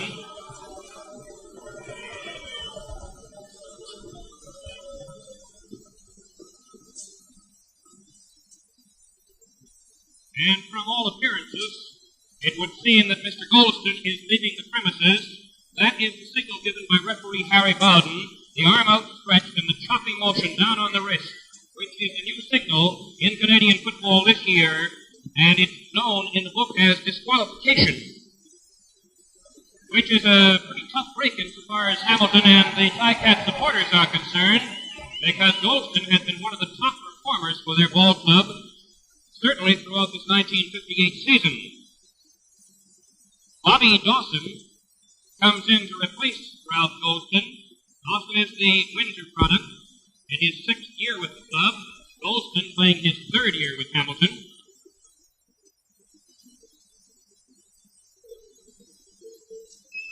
When this is all straightened out, it will be Winnipeg Blue Bombers' ball, that's for sure. It has been placed at the moment just inside the 35-yard line, but is now being moved up to the 40-yard line. And the sticks finally move down on the sidelines. And a few fans are getting over exuberant as well. And the clock shows 2 minutes and 7 seconds to go.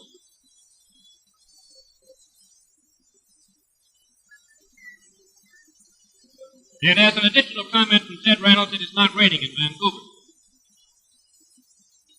Van Pelt shooting on the far side. It's headed for Leo Lewis. He let him just a little bit too much. Pass a little too hot, too high to handle. So it will be 2nd and 10 to go. The ball just nudges the Winnipeg 40-yard line. It's about 18 yards in from the far side of the field. 14-13 for the Hamilton Ticats.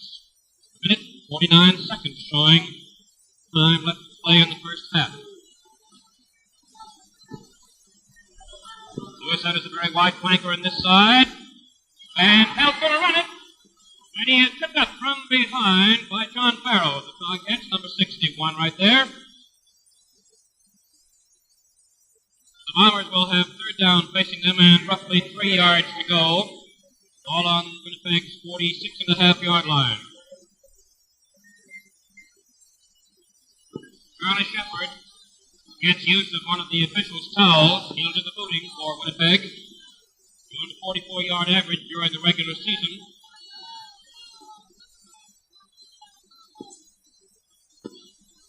Bacon and Howell are the Hamilton men. Back to receive. They're at the 20 and 25-yard lines, respectively. Shepard voting from the 37. Gets away a honey of a kick. Ronnie Howell at the 11-yard line. Cutting back. Still on his feet across the 10 again. Across the 15 and forced out of bounds on the far side of the field. And Shepard's kick traveled 53 yards. With Howell finally getting bounced out of bounds by Nick Miller of the Bombers. That is by far the best punting performance of the afternoon. And at that, what wind there is, it was about 12 miles an hour before the game started. Shepard was booting right into it. A minute and 4 seconds to the end of the first half. And the man has just put that minute flag up on the sidelines. Now we'll see, with the Ticats deep in their own territory, what quarterback Bernie Filoni will pull out. Tigers left and right. Howell and Grant. Filoni bootlegs. He's being chased. Still on his feet. He's going to run. And he gets up to the original, not the original line of scrimmage. The Warriors met first by Hubgrave, a left end defensively for the Bombers. That's the man who brought him down. His loss in the play is about 2.5, maybe 3 yards. Steve Patrick was the principal man for the Bombers, putting the big rush on Filoni. He actually spun into his own end zone, but managed to get out. Second down and just about 13 to go. 25 seconds.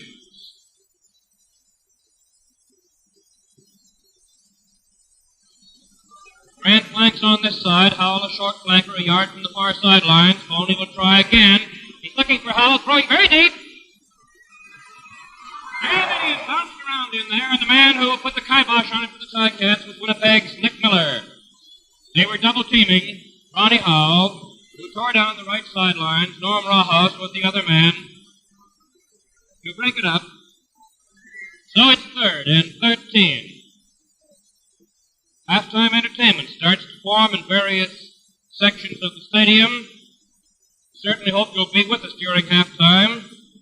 According to the brief run-through we had an opportunity of watching early this morning, it should be a scintillating performance.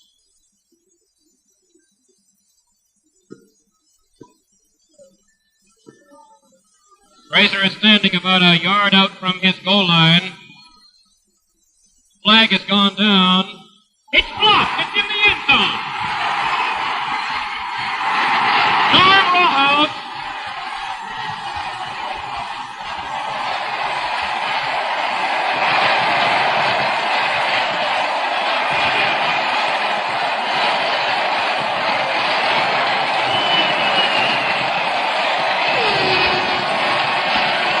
Well, in case you can hear a single voice over this bedlam in Empire Stadium, Vancouver, it was Normie Rawhouse of the Blue Bombers, who comes from the Winnipeg Weston team originally, a Canadian, 22-year-old youngster who's in his 3rd year with the club, who dove through, blocked the ball, and then followed it into the end zone, really bird-dogging on it, and latched onto it for the touchdown that puts the Bombers ahead.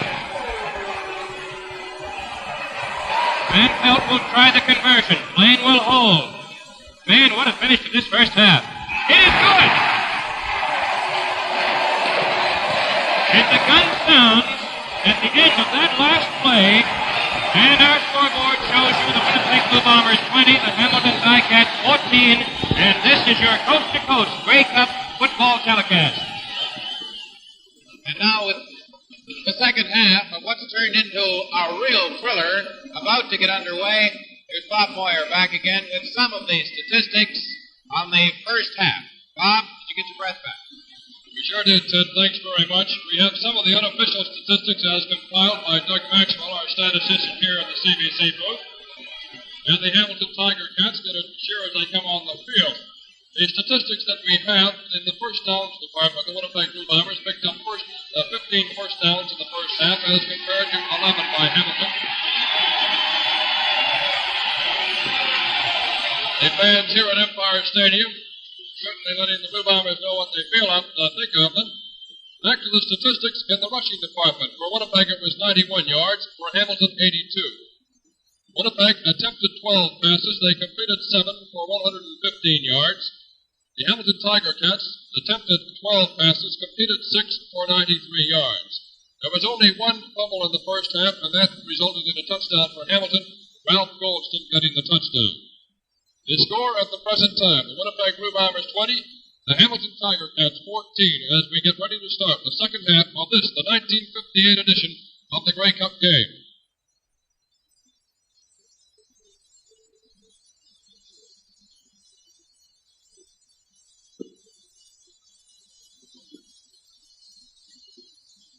The Hamilton Tiger Cats scoring in the first half. McDougall and Goldston got the touchdowns. And the converts were kicked by Steve Notischuk. John Barone scored the Winnipeg touchdown in the first half, in the first quarter. Jim Van Pelt kicked the convert. He also kicked 2 field goals and the convert on the final play of the half when Norm Rawhouse recovered a blocked kick for a Winnipeg touchdown. So the Winnipeg touchdowns, John Barone and Norm Rawhouse. The converts by Jim Van Pelt and 2 field goals by Van Pelt.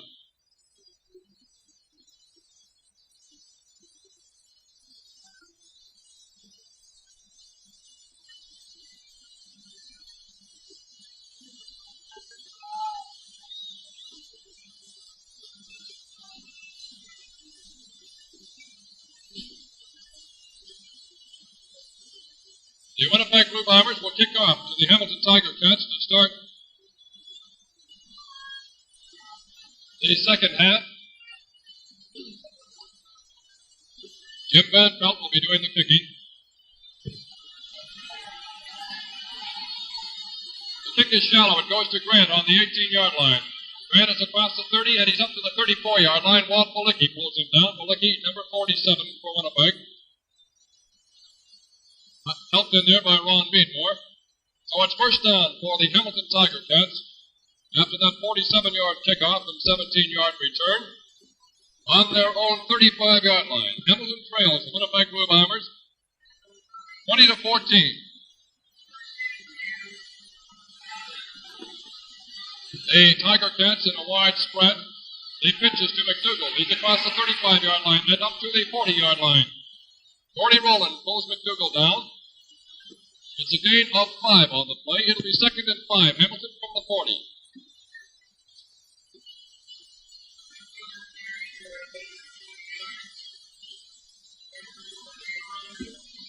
We're in the third quarter of the Grey Cup game.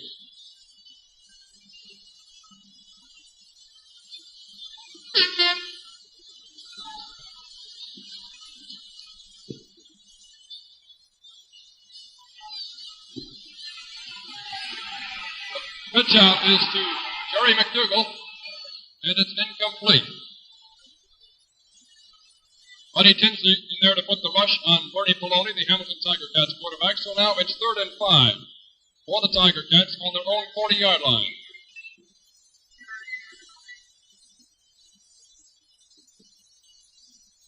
The front receivers for Winnipeg, Ron Latterell and Gordy Rowland.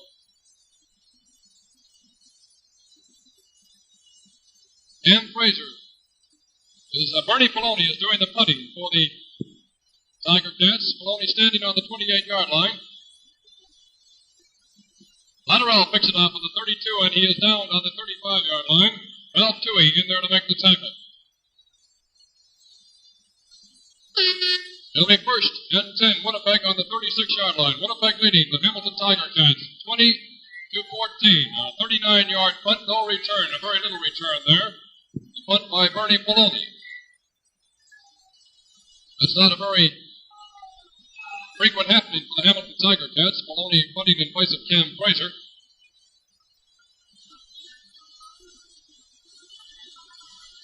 Flanking to the left is Kenny Plain for Winnipeg. Jim Van Pelt, the quarterback. The handoff is to Leo Lewis. He's across the 40-yard line. The officials are spotting it down almost on the 40. Harry Lampman in there to make the tackle. Vince Scott also in there. 4-yard gain on the play. It's 2nd and 6, Winnipeg. They're just inside the 40-yard line.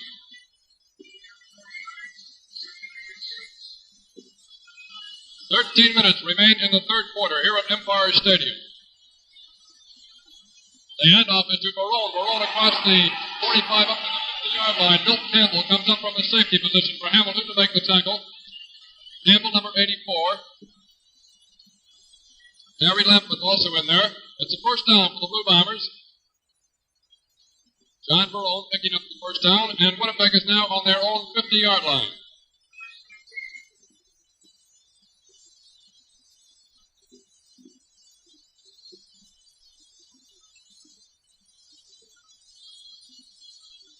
Eddie Plain flank to the left, the handoff to Lewis.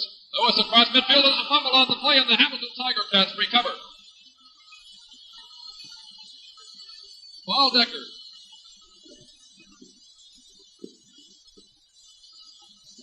Don Southern in there to recover the football.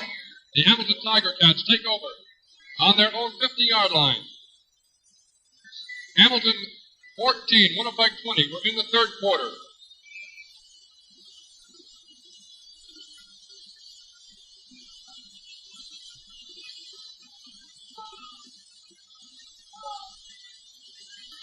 Loney gets the rush put on him by Roger Savoy.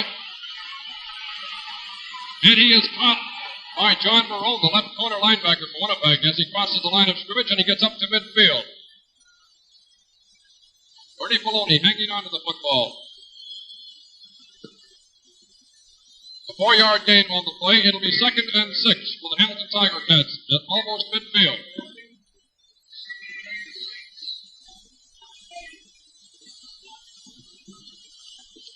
Maloney has with him in the backfield at the present time Sutherland and McDougall, Howell and Bacon. McDougall gets the short pitch and he's hit as he crosses the line of scrimmage, and he gets just over the midfield stripe. He's hit by Gordy Rowland, the right corner linebacker for Winnipeg. Very little gain on the play.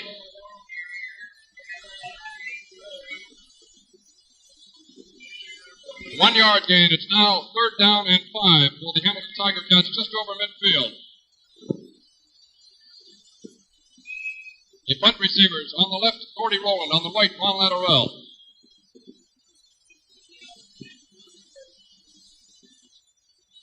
The Tiger Cats decide to run the football. Milt Campbell takes the pitch out. He's across the 50, the 45-yard line, down to the 40. He's running in the clear. Keith Pierce and Gordy Rowland are chasing him. Gordy Rowland makes the tackle on the 30-yard line, and Milt Campbell is down on the 28-yard line. The Hamilton Tiger Cats gambling on 3rd down. Take the football down to the Winnipeg Blue Bomber 28-yard line, a 27-yard run. This Grey Cup telecast is coming to you from Empire Stadium in Vancouver. 1st and 10, Hamilton. They hand off to Jerry McDougall. There's a flag down on the play.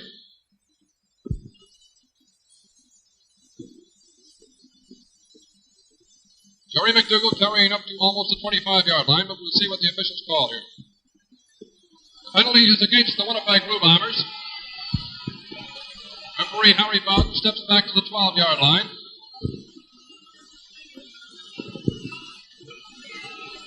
Rough play called against the Winnipeg Blue Bombers. And the penalty puts the ball on the 13-yard line. Hamilton, 1st down.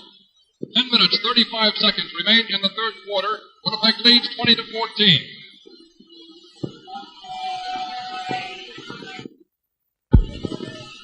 Maloney's pass intended for Howell, and Howell makes the catch in the end zone for the touchdown for the Hamilton Tiger Cats. And the football game tied up. Howell, number 82.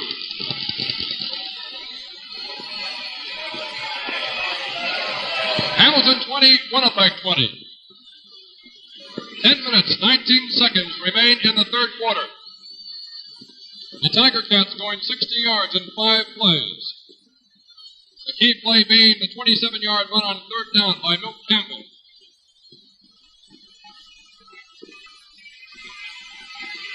Steve Lodishuk will attempt the convert for Hamilton, one which could put the Tiger Cats in front. The kick is good, and the Tiger Cats lead the Winnipeg Blue Bombers 21-20. And what a football game this has turned out to be. Immediately following this football game, the stars of the game and the coaches will be interviewed by Steve Douglas and Tom Foley. The Hamilton Tiger Cats bench, Ronnie Howell, sifting the towel from the equipment men.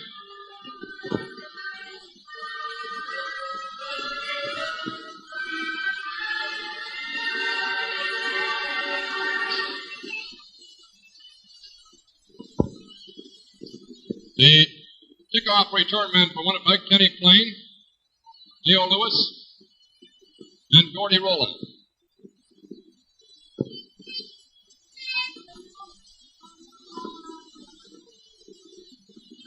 Don Southern will attempt the kickoff, will make the kickoff for the Hamilton Tiger Cats. Ball this time sitting straight up on the point, and Southern takes a straight run at it. The ball goes down to Kenny Plain on the 22. He's across the 30, and he's down on the 35-yard line. Gino DeNoble making the tackle. First and 10 for the Winnipeg Blue Bombers on the 35-yard line. A 43-yard kickoff and a 13-yard return.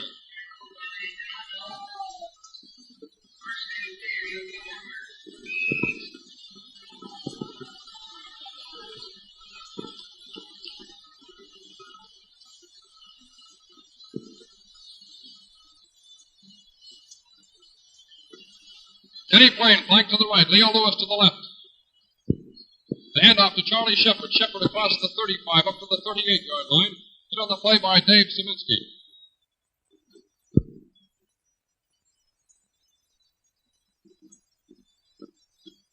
It's 4.5-yard gain, and it's 2nd and 5.5 for the Blue Bombers. Ed Kanovich going into the game. Herbie Gray coming out.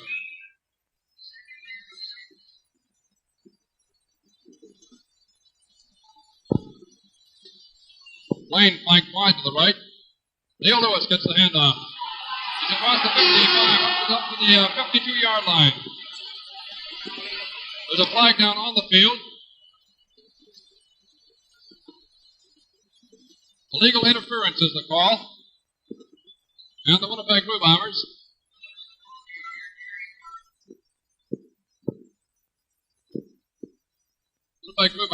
will be penalized.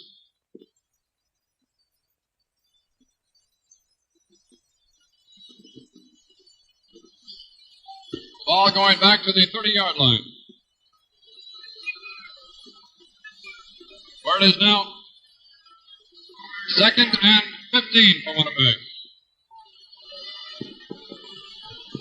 9.5 minutes remaining in the third quarter. Sunshine out here at Empire, here in Vancouver, and shining brightly down on Empire Stadium. Plain is the flanker to the left this time. The pitch is to John Barone, and Barone up to the 30-yard line. He gets up to about the 32, and he's knocked over. Paul Decker in there to make the tackle along with Eddie Macon. Don Southern also in there. Very short gain on the play, and Charlie Shepard will do the punting for the Blue Bombers.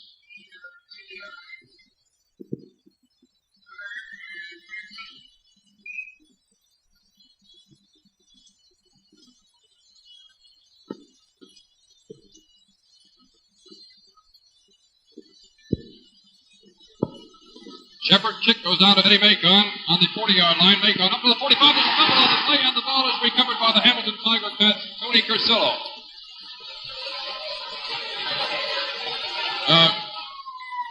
Bobby Dawson making the recovery on the play. On the 39-yard kick by Charlie Shepard. But the officials move the ball back to the 45-yard line. An offside lateral they're ruling that. As Macon fumbled forward, and the ball was picked up by Dawson.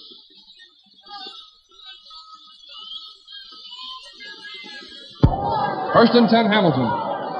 Flanker way wide to the left is Paul Decker, the left end.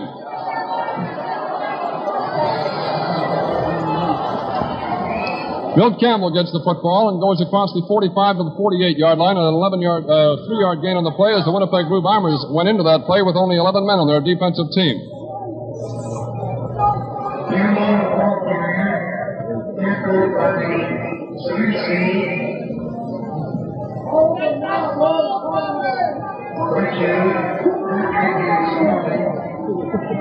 2nd and 6 for the Hamilton Tiger Cats. Macon flanked to the left, Lampman to the right. The short pitches to McDougall, and McDougall is hit as he grabs the football, gets back up to the line of scrimmage. Gar Warren coming up to make the initial tackle, and Steve Patrick in there pulling him down finally. The rush was put on by Cease Looning, Winnipeg's defensive right end. So it's 3rd down for the Tiger Cats. They still need 6 yards. Less than 8 minutes remain in the 3rd quarter. Hamilton 21, Winnipeg 20. Ron Latterell and Gordy Rowland back to receive for Winnipeg. Cam Fraser in to do the punting this time.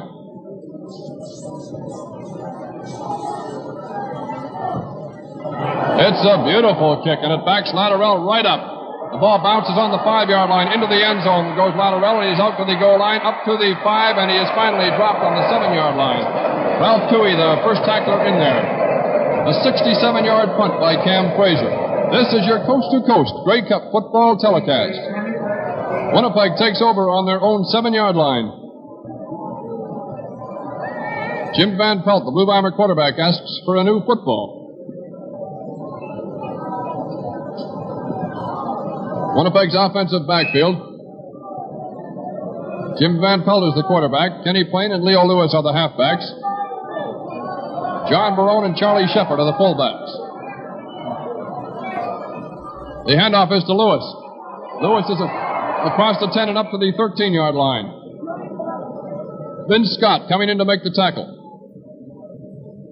Tony Cursillo coming up also. Cursillo, number 99, injured in the first quarter, back into the football game. It's a gain of about 6 on the play. It'll be 2nd and 4, Winnipeg. Kenny Plain flanking to the left. The handoff is to Lewis again. Lewis across the 15-yard line. But just across, Harry Lampman coming in to make the tackle. Lampman, number 73.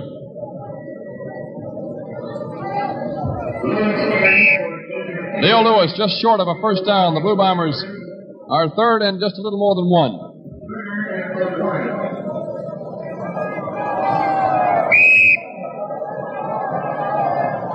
Eddie Macon, number 90, and Ron Howell back to receive the punts for the Tiger Cats. Charlie Shepard doing the punting for Winnipeg. Shepard standing behind his own 5-yard line. It's a fine punt also. And it goes down to Macon on the 52-yard line. He fumbles the football, grabs it, and buries it on the 49. Frank Gilliam up there first. Flag down on the play. 43-yard punt, and the penalty is against the Hamilton Tiger Cats. We'll wait and see what that is. The signal there.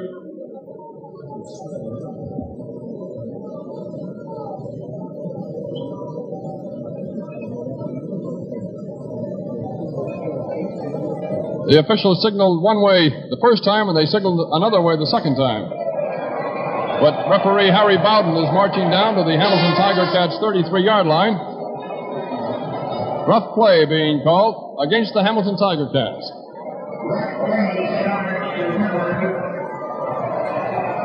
It's first down for the Tiger Cats on the 33-yard line. 6 minutes, 7 seconds remain in the 3rd quarter. Hamilton leads Winnipeg 21-20.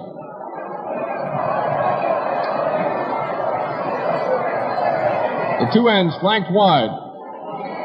Bernie Filoni pitches the ball. There's a fumble on the play, and the Winnipeg Blue Bombers recover the football, and it bounces out of the Bombers' hand, and it's recovered by Gordy Rowland again.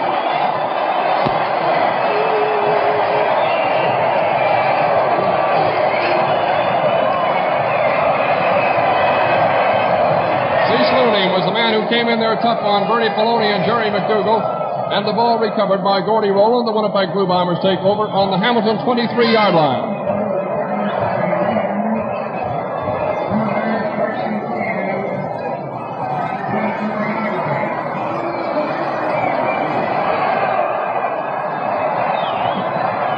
The Winnipeg fans in the crowd, or all the Western fans in the crowd, really pulling for the Blue Bombers at this stage of the ball game.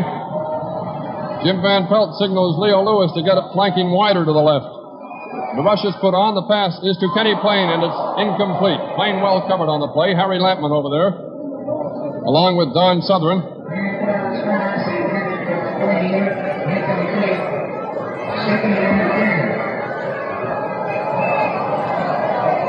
Second and 10 for the Blue Bombers. They're just inside the 24-yard line of the Hamilton Tiger Cats. Hamilton 21, Winnipeg 20.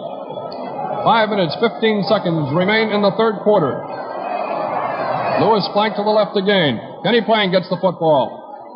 The pass is to Charlie Shepard. Shepard makes the grab on the 15. He's down to the 10, and he's down to the 6-yard line.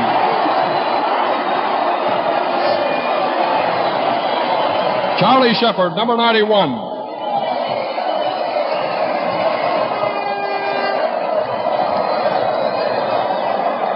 Bobby Dawson, who went into the football game when Ralph Goldston was thrown out in the first half, came up to make the tackle on Shepard, and it's first down Winnipeg on the Hamilton Tiger Cats 6-yard line.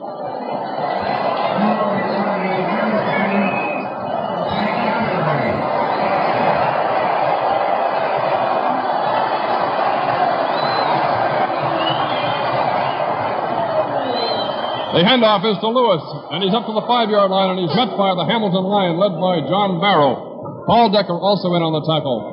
Barrow number 61, Decker number 75. Very little gain on the play, and the officials having an awful time trying to unpile them. Leo Lewis, number 99, little scuffle as he comes out of the pilot.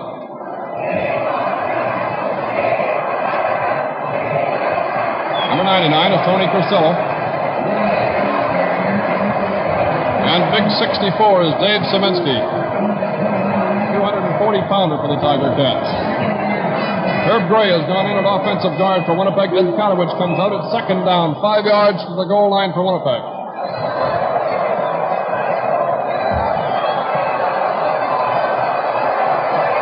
Winnipeg playing in tight this time. And there's Charlie Shepard gets the ball, and there's hankies all over the field.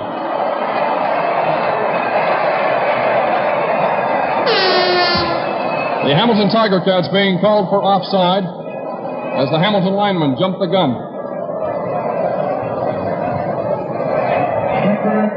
The penalty will be half the distance to the goal line or the gain where they want it.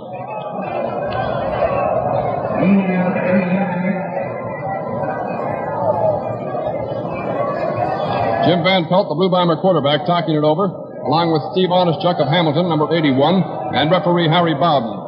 And Bowden is going to lay the football down halfway between the 5-yard line and the goal line. There will be second down for the Blue Bombers. Second down, 2.5 yards to the goal line. And a fine shot by the creepy peepee camera.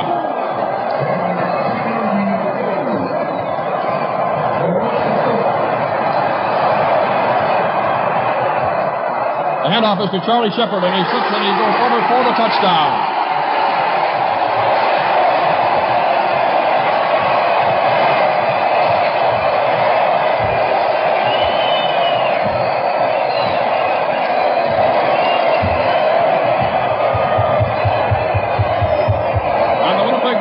Go to the front in the football game. Winnipeg 26, Hamilton 21 with 4 minutes and 6 seconds remaining in the third quarter. Jim Van Pelt will attempt the convert for Winnipeg. Kenny Plain is going to hold the football.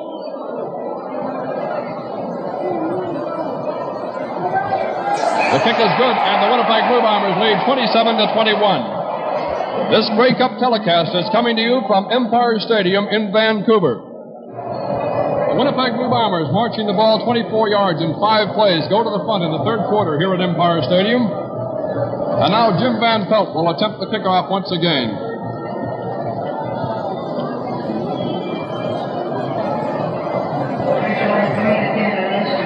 Ronnie Howell on the left, Eddie Macon on the right to receive the kickoff deep for the Hamilton Tiger Cats. Van Pelt not satisfied with the way that football is standing.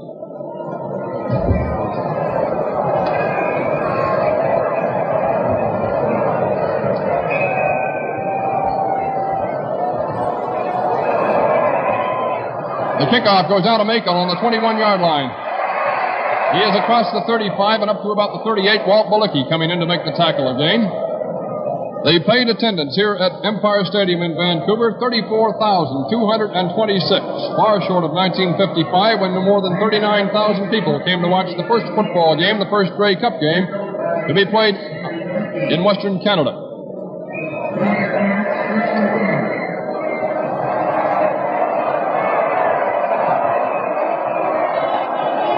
First and 10, Hamilton on their own 38-yard line. The handoff taken by Jerry McDougall, and McDougall is up to the 45-yard line, crosses the 45, hit by Frank Rigney.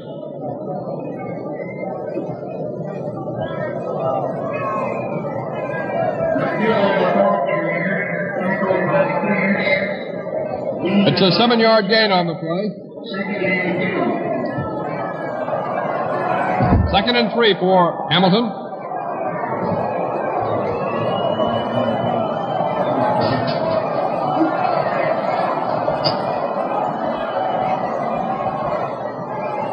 The handoff taken once again by Jerry McDougall. Gar Warren coming up from his interior linebacking spot to make the tackle.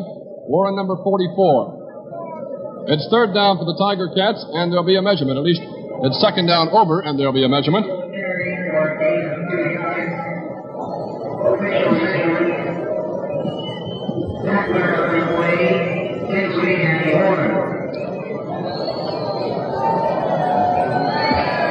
First down for the Hamilton Tiger Cats with 3 minutes and 6 seconds remaining in the third quarter.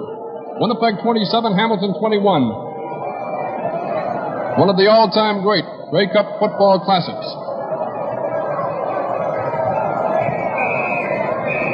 Hamilton on their own 48-yard line, and the 3-minute whistle sounds. Ronnie Howell flanking wide to the right. Milt Campbell in at fullback and gets the pitch out. Campbell goes across the 50 up to the midfield stripe, and Campbell is finally pulled down on the Winnipeg side of the field. Steve Patrick making the first tackles. Patrick, number 63. Roger Savoy in there also, number 62. Campbell and Steve Patrick as tackler playing leapfrog. Very close to a first down for the Hamilton Tiger Cats. It's a 9-yard gain, 2nd and 1.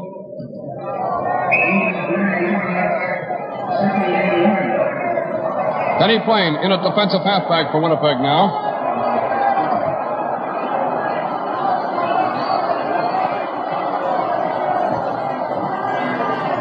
Maloney tells Howell to get way over by the sidelines. The handoff is given to Campbell, and Campbell across the 50 down to the 49-yard line. It'll be a first down for the Tiger Cats. Dave Burkholder making the tackle, the initial tackle. And it's first down, Hamilton, just over the Winnipeg, inside the Winnipeg 50. Less than 2 minutes remain in the third quarter. Winnipeg 27, Hamilton 21.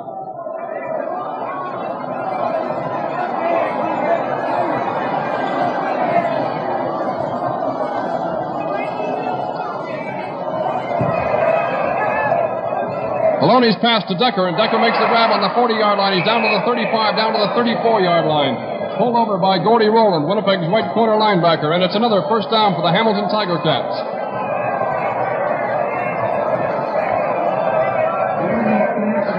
These teams going up and down the field reminiscent of the days when the Montreal Alouettes and the Edmonton Eskimos were battling each other here in Empire Stadium back in 1955. Less than a minute and a half remains in the third quarter. Maloney fakes the handoff. The long pass is intended for Ronnie Howell in the end zone, and Howell makes the catch for the touchdown. Ronnie Howell makes the catch over Kenny Plain as the Hamilton Tiger Cats go 72 yards in 6 plays, and these teams not wasting any time picking up the point. Hamilton 27, Winnipeg 27. We're in the third quarter with a minute and 12 seconds remaining.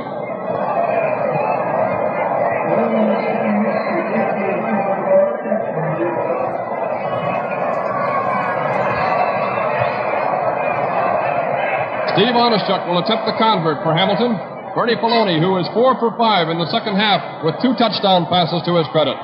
He holds the football, which is a kick for a point. And the Hamilton Tiger Cats go to the front again, this time 28-27.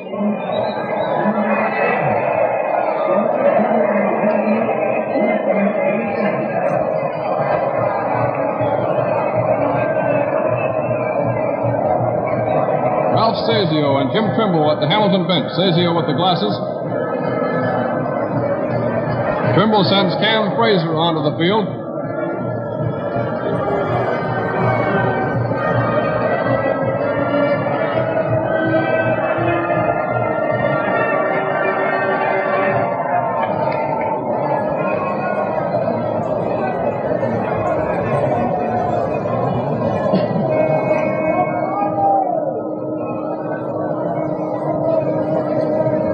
The Hamilton Tiger Cats will kick off to the Winnipeg Blue Bombers, and Chet Mixa in there to do the kicking. Taking over from Don Sutherland.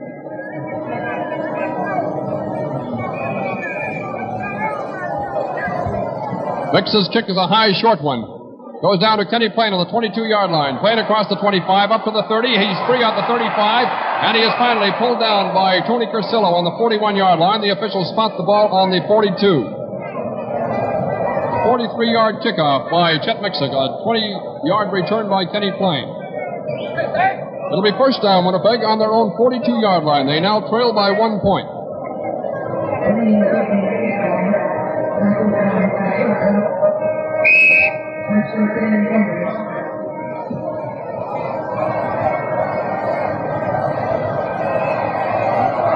Less than a minute to play here in the third quarter. Leo Lewis gets the ball. His long pass is to Ernie Pitts, and it's over Pitts' head.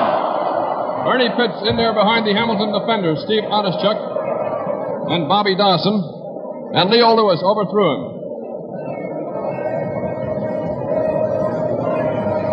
The minute flag up here in the third quarter.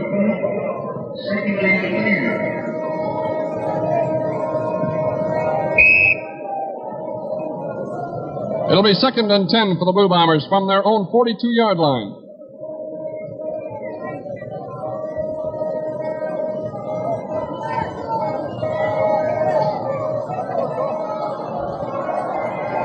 Kenny Plain flanking to the right.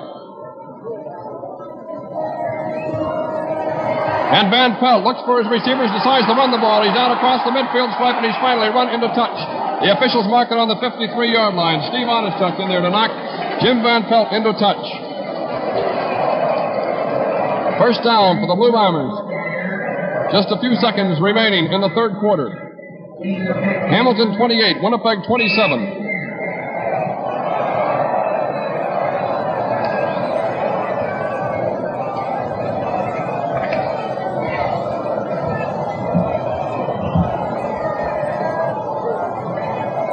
Van Pelt hands off to Leo Lewis.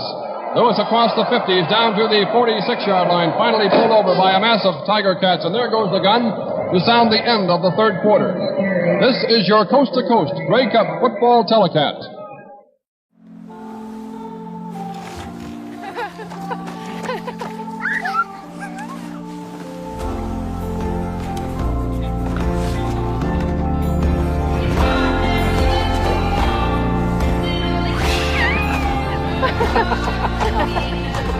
Here's to the everyday things that end up being everything.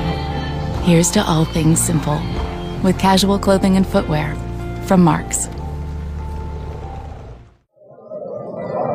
And now here with the play-by-play of the fourth quarter of this, possibly one of the greatest of the Grey Cup games, Steve Douglas. Okay, Bob. Ball is on the Ticats' 46-yard line. 28-27 for Hamilton. Winnipeg Blue Bombers on the attack. Jimmy Van Pelt is the quarterback. And it is 2nd down and 3 yards to go. Lewis comes wide on this side as a flanker, 10 yards from the sidelines. Ball carrier's John Barone, who crashes through right up the middle. Gets down to the 37-yard line for a Bomber first down. And Harry Lampman is the number one man on the tackle for Hamilton. Weather conditions out here, after a brief sprinkle of rain about an hour before game time, have been just about ideal. The condition of the turf would best be called spongy, but insofar as the spectators are concerned, they're having a real field day today. 1st and 10 for the Bombers. Van Pelt looking, hitting Lewis, and Lewis is hit almost immediately by Eddie Macon, right down on the 30-yard line. So the pickup on the play is 7 yards. One of the Blue Bombers is shaken up on the play.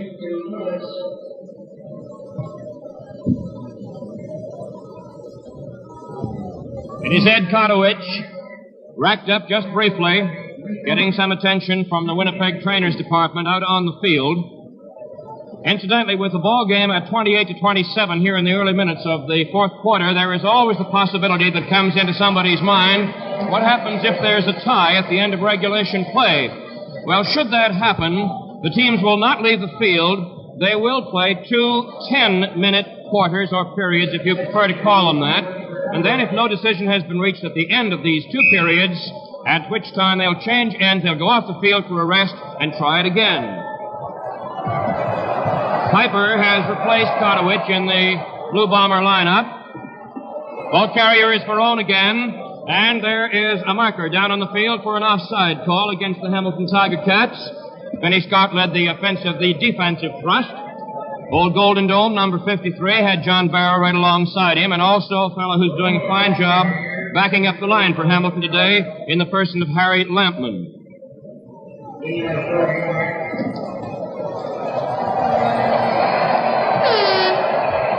The offside penalty against the Ticats gives Winnipeg 1st and 10 on Hamilton's 25-yard line.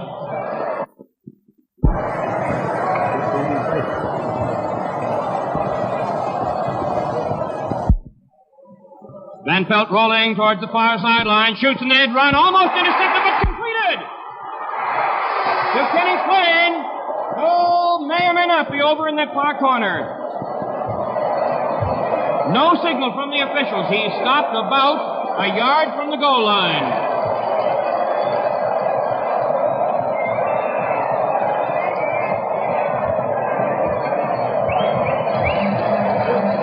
It was Milt Campbell who brought down Kenny Plain as the Bombers come roaring back. They're a point behind right now. About 13 and a half minutes to the end of the game. 1st and goal to go, a yard out. Kenny Plain asked for the crowd to hush things down a little bit. Shepard was the man in motion. Touchdown, Winnipeg!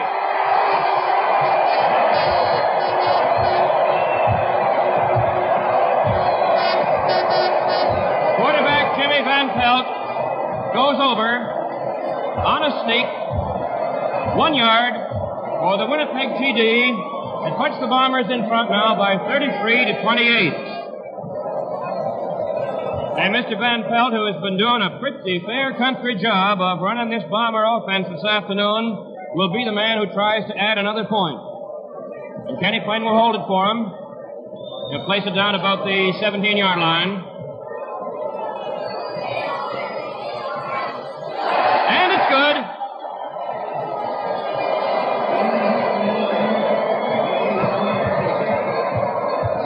Yards in 8 plays. The Bombers traveled on that one. This Grey Cup telecast is coming to you from Empire Stadium in Vancouver. Empire Stadium in Vancouver, the site of the 1958 Grey Cup game. Sent to you from coast to coast along the CBC Television Sports Network. And just before this kickoff comes up, we remind you that the Shrine East-West All-Star game will be covered next Saturday afternoon from Civic Stadium in Hamilton.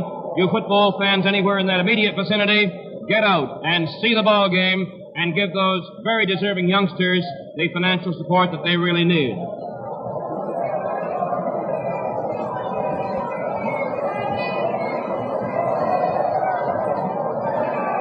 Howell and Macon are set to receive. Van Pelt kicks, low dribbler, picked up by, Tommy Grant decides finally to pick it up in the 25-yard line. Ernie Pitts puts a big grab on him right away.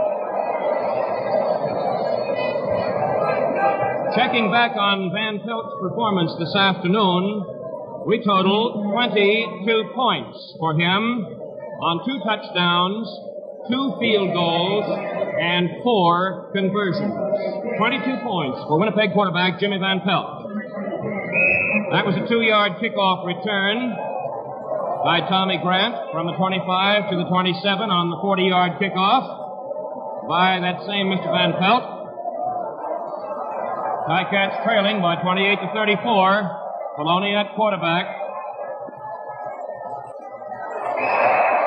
Milt Campbell, trying the right side of the line, gets just about nowhere. He is hit first by Roger Savoy, number 62. Let there be no mistake about it.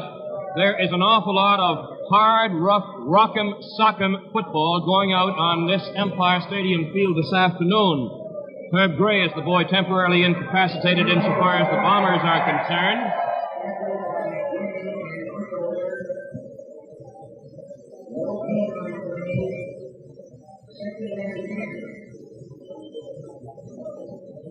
Had the wind knocked out of him, and they are giving him the old pump motion to get him back into action. He's been the usual tower of strength insofar as Winnipeg is concerned this afternoon. Crowd giving him a great hand as he gets up. There he goes off the field under his own scheme. Not quite so much as he had before, but enough. Ron Meadmore goes in to play a defensive end spot for the Bombers. So does Dave Burkholder. He'll take up an inside linebacking position. It is Hamilton ball on their own 27-yard line. Second down, 10 to go. Powell is the single flanker. He is wide toward the far sidelines. Maloney bootlegging. Tripped up one of his own men, and very wisely decided to hang on to the ball as Steve Patrick put a covering tackle on him along with Cease Looning. So the Hamilton club is forced to punt the football, and it will be the customary pair, Gordy Rowland and Ron Latourelle, who are back for Winnipeg to receive.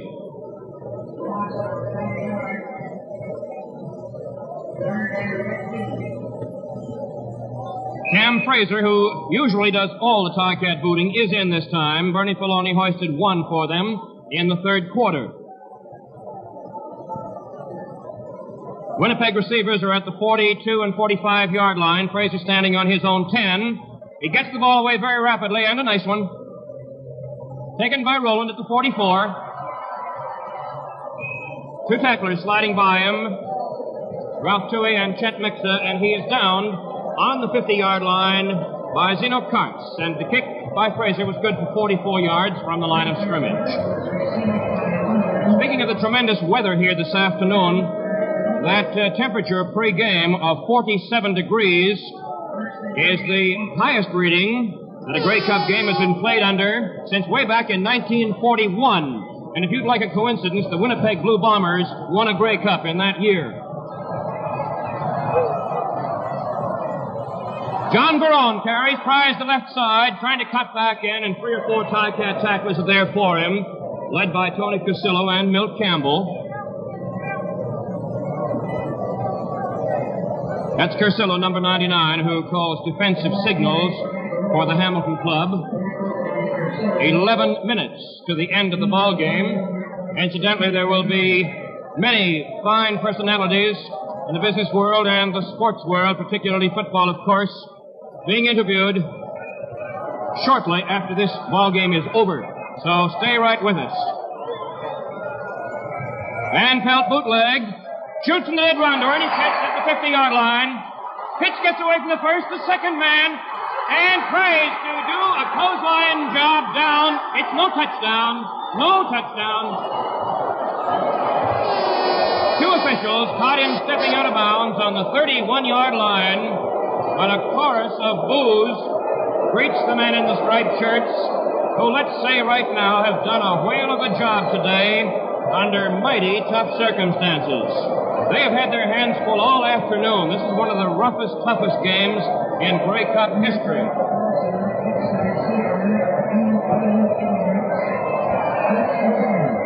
The ball is on the 31-yard line. That's Hamilton's 31. Blue Bombers, 1st and 10. Charlie Shepard carries. Tries over left guard. John Barrow, first man to get to him. P.W. Underwood also on the tackle. Van Pelt, incidentally, has completed 4 out of 6 passes in this second half of the ball game. Herb Gray coming in for the Winnipeg club. And Cornell Piper leaves the game momentarily. Szymanski replaces Scott in the defensive lineup for the Hamilton Tiger Cats. Bootlegging again by Van Pelt down the middle. Intended receiver Frank Gilliam, and it was a little bit too much of a lead pass. A little too hot to handle. He was being checked pretty closely by Bob Dawson of the Ticats. So it is third down. Yardage to go about 6. And there just could be a field goal attempt coming up here. The Winnipeg Board of Strategy, led by that splendid young coach, Bud Grant, may be calling for that. We'll see when they break the huddle.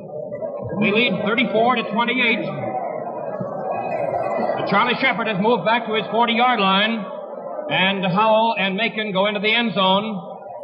Shepard gets away, a great kick, and fans are going to, well, they don't interfere, but they came very, very close to it.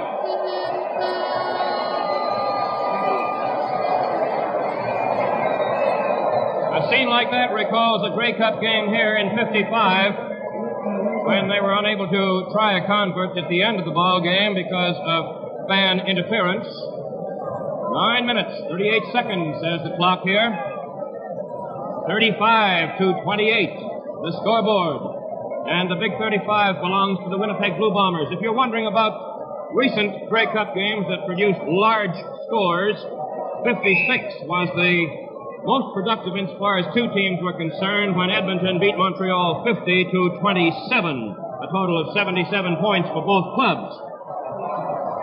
First and 10 for the Ticats, their 25-yard line.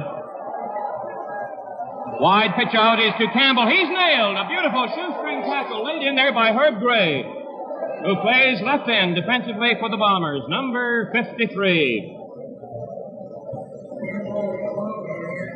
Campbell was a bit slow coming up off the ground, but he's all right. Kenny Plain is coming in to play a defensive post for the Bombers. Replaces Nick Miller. Plain will go in at the defensive halfback spot. Flankers are right and left for the Ticats. Filoni will shoot. He does, and it's completed on the far side. Ronnie Howell, the receiver for the Ticats, which brings them pretty close to first down spot. John Barone put the stop on him, along with Norm Rawhouse. Thinking back to those tie possibilities in this Grey Cup game, a converted touchdown for the Ticats right now would tie things all up again. An up-and-down ball game insofar as the scoreboard is concerned. It's had the spectators up and down in their seats, that's for sure. First and 10, Hamilton. Just over the 35-yard line. Milt Campbell, and he is wrestled down to the ground by a host of bomb attackers led by Captain Buddy Tinsley, number 64.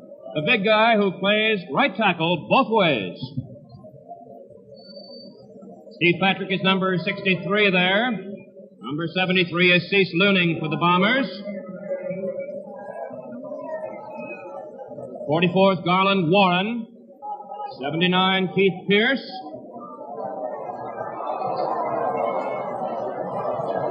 Second down and 10 for the Ticats, just over their 35. Filoni still got it. He's going to run, and he is almost trapped. Got a nice block that sprung him loose for 2 or 3 yards, and he managed to get up across the 40-yard line before he was hit down by Dave Burkholder. So the Ticats will have third down and just about 5 yards to go. Deep men as usual for the Winnipeg Blue Bombers. Lon Lanterell and Gordy Rowland.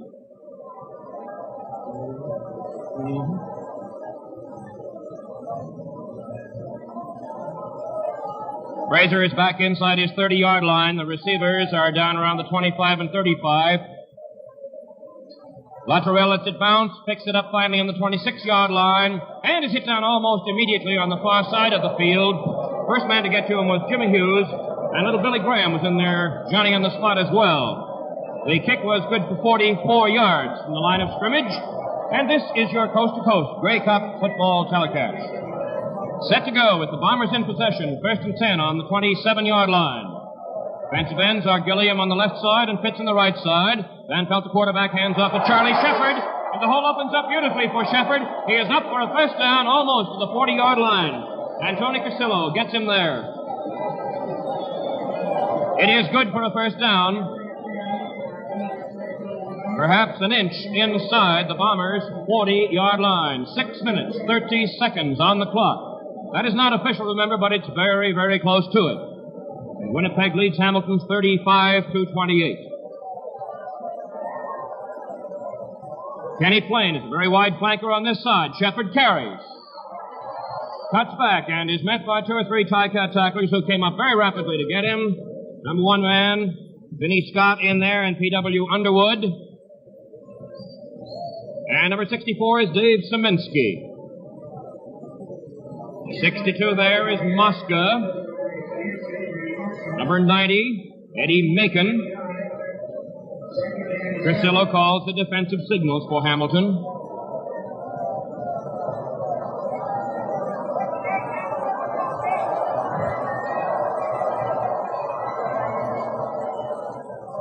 Shepard once again. That's a cross over right guard. Mosca and Szyminski in to make the stop, and the Bombers have third down and just about 2 yards to go.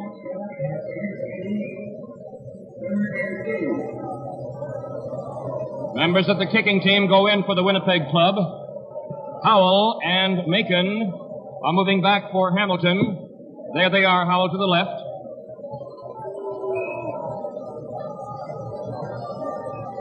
Hamilton's deep men between the 15 and 20-yard lines.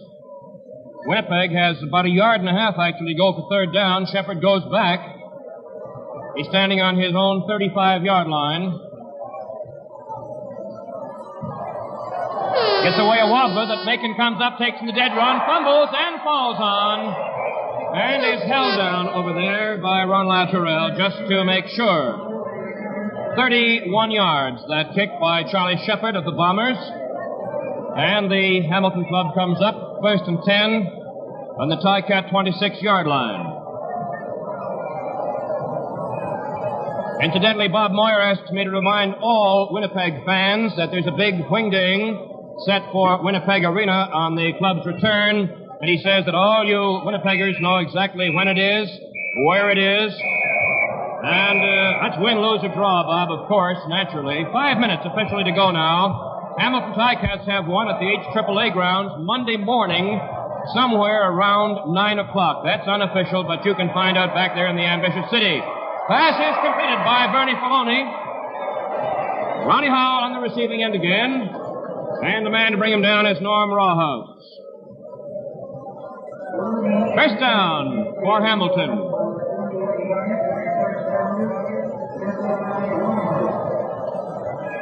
In previous Grey Cup competition, teams from these two cities competing today, Hamilton and Winnipeg, have met 4 times. Hamilton has won 3. They won in 53 and 57, the most recent.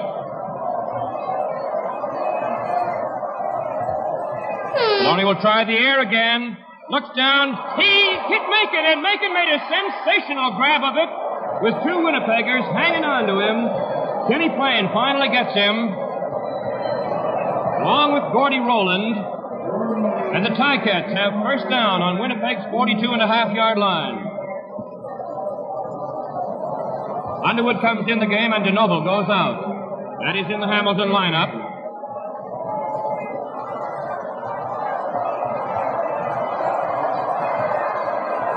Partial spread in operation here with Filoni looking, throwing down, and a great pitch by Paul Decker. He's wrestled down to the ground inside the 25-yard line. Kenny Plain got to him first for the Bombers. So through the air, 2 quick strikes. Filoni to Macon and then to Decker, and good catches on both. The Ticats have moved down and are really threatening. Walt Bilicki comes in defensively for the Bombers. And number 52, Dave Burkholder, comes out. 3 minutes, 55 seconds. Howell flanks to the right, Macon on the left, and Decker is split about 5 yards from left end. Maloney will try it again. Or will he? He's running. And out of bounds he goes in the vicinity of the 18-yard line. Herb Gray got to him first, along with Nick Miller, and pushed him out. And there's a Bomber injured on that last play.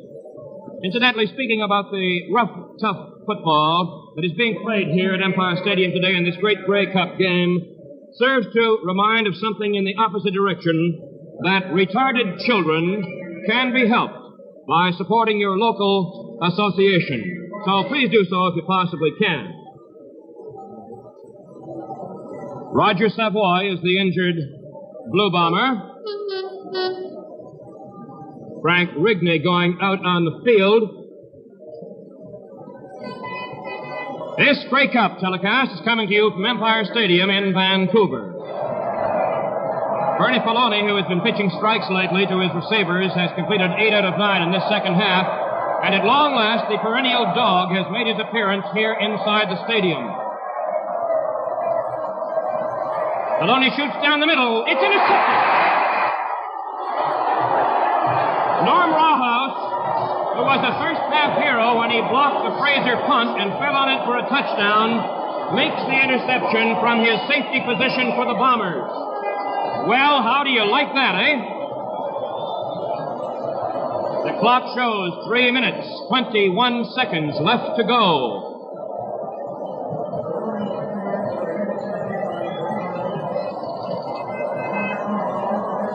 Well, very definitely that makes 22-year-old Canadian, a Winnipeg product, Norm Rawhouse, one of the big Bomber heroes today.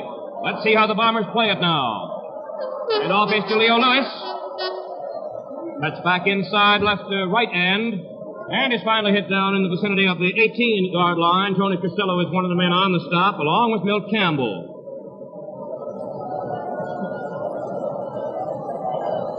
Pick up on the play is 6 yards, second down and 4 to go.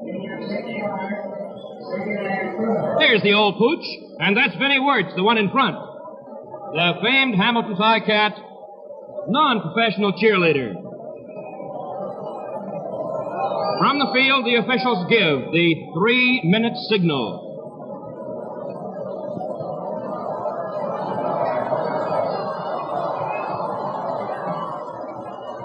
Lewis carries again. Cuts back inside. He's up very close to a first down. He is hit down by Eddie Macon defensively for the Ticats.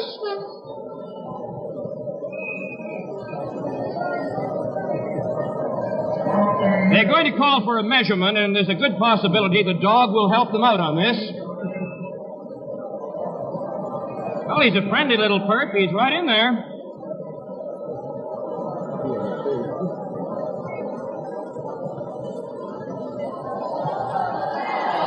Anybody wants to make book on who tackles the dog, it's all in his favor.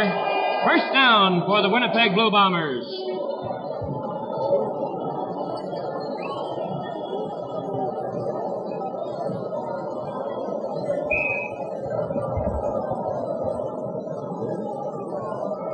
Gordy Rowland has replaced Leo Lewis in Winnipeg's offensive backfield. Kenny Plain comes out flanking on this side. Van Pelt hands off to Charlie Shepard. Look at him burst. He is running. And he is dragged down from behind by Milt Campbell, Charlie Shepard, who really burst into the clear. And Campbell, a great all-round athlete, former world decathlon champion, had enough speed to grab hold. We have 2 minutes and 16 seconds to go. 35-28 for Winnipeg. That was a 48-yard gallop by Shepard. And Leo Lewis has gone back in for the Bombers, and Rowland has come out. Ball is on the Ticats' 40-yard line. It's 15 yards in from the near sidelines. And whatever you do, don't go away from that TV set. Barone carries. Fumble! Recovered by the Ticats. Looks like a fellow by the name of Vinny Scott. Old Golden Dome of the Ticats. So called for rather obvious reasons. Not too much hair in the top of his head. He's been around Hamilton parts in football for something like 9 years. 230 pounds, give or take a few. 5'8". Minute 54 on the clock. 35-28 for the Bombers. This is a heart stopper, that's for sure. Maloney still got it. Shooting on the side, it's complete. And the receiver is ridden down to the ground on the 47-yard line by Nick Miller. Harry Lampman latched onto that one from Maloney. Going into the game for Winnipeg defensively is Bob Hobart.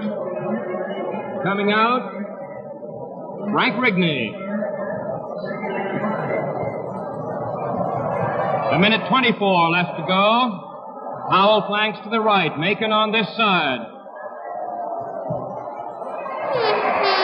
Maloney's going to run it. At the 50. Across midfield. Dumped down by Nick Miller. That will give the Ticats a first down.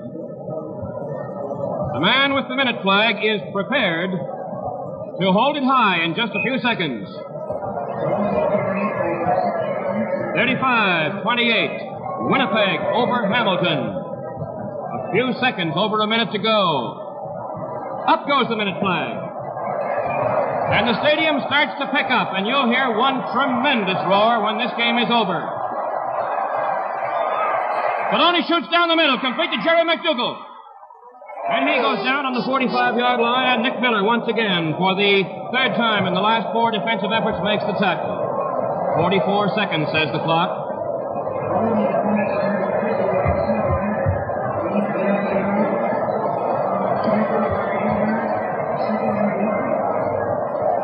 Second down and about a foot to go. The ball is on Winnipeg's 45-yard line. You couldn't ask for a more thrilling finish.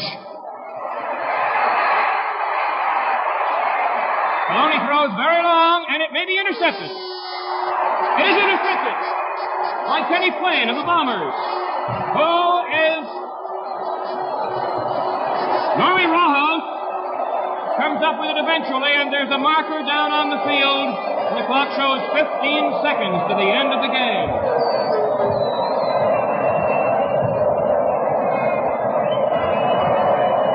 Maloney's pass, which was just about a desperation effort, he had 2 big Blue Bombers breathing down his neck, bounced around between 2 or 3 of the Bombers and the lone intended receiver deep downfield, Ronnie Howell. And a piling on penalty has been called by the officials against the Ticats. It is Bombers' ball, 1st and 10 on the Winnipeg 34-yard line. And the crowd is beginning to move out of the stands toward the sidelines, and wait till you see this field the moment the final gun goes off. Clock shows no time left, but the minute flag is still up. It's all over. Final score, Winnipeg 35, Hamilton 28. Stay with us by all means. This is your coast-to-coast Grey Cup football telecast.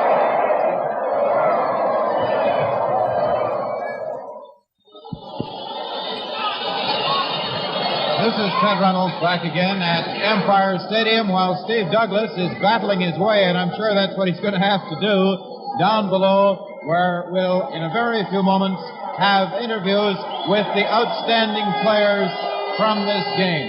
And what more Winnipeg itself could do to celebrate its own thrilling Grey Cup victory, I don't know. Thousands and thousands are milling around out on the turf. They're trying to tear down the goalposts, which are fairly well anchored in. It was, as has been reiterated here, look at those goalposts.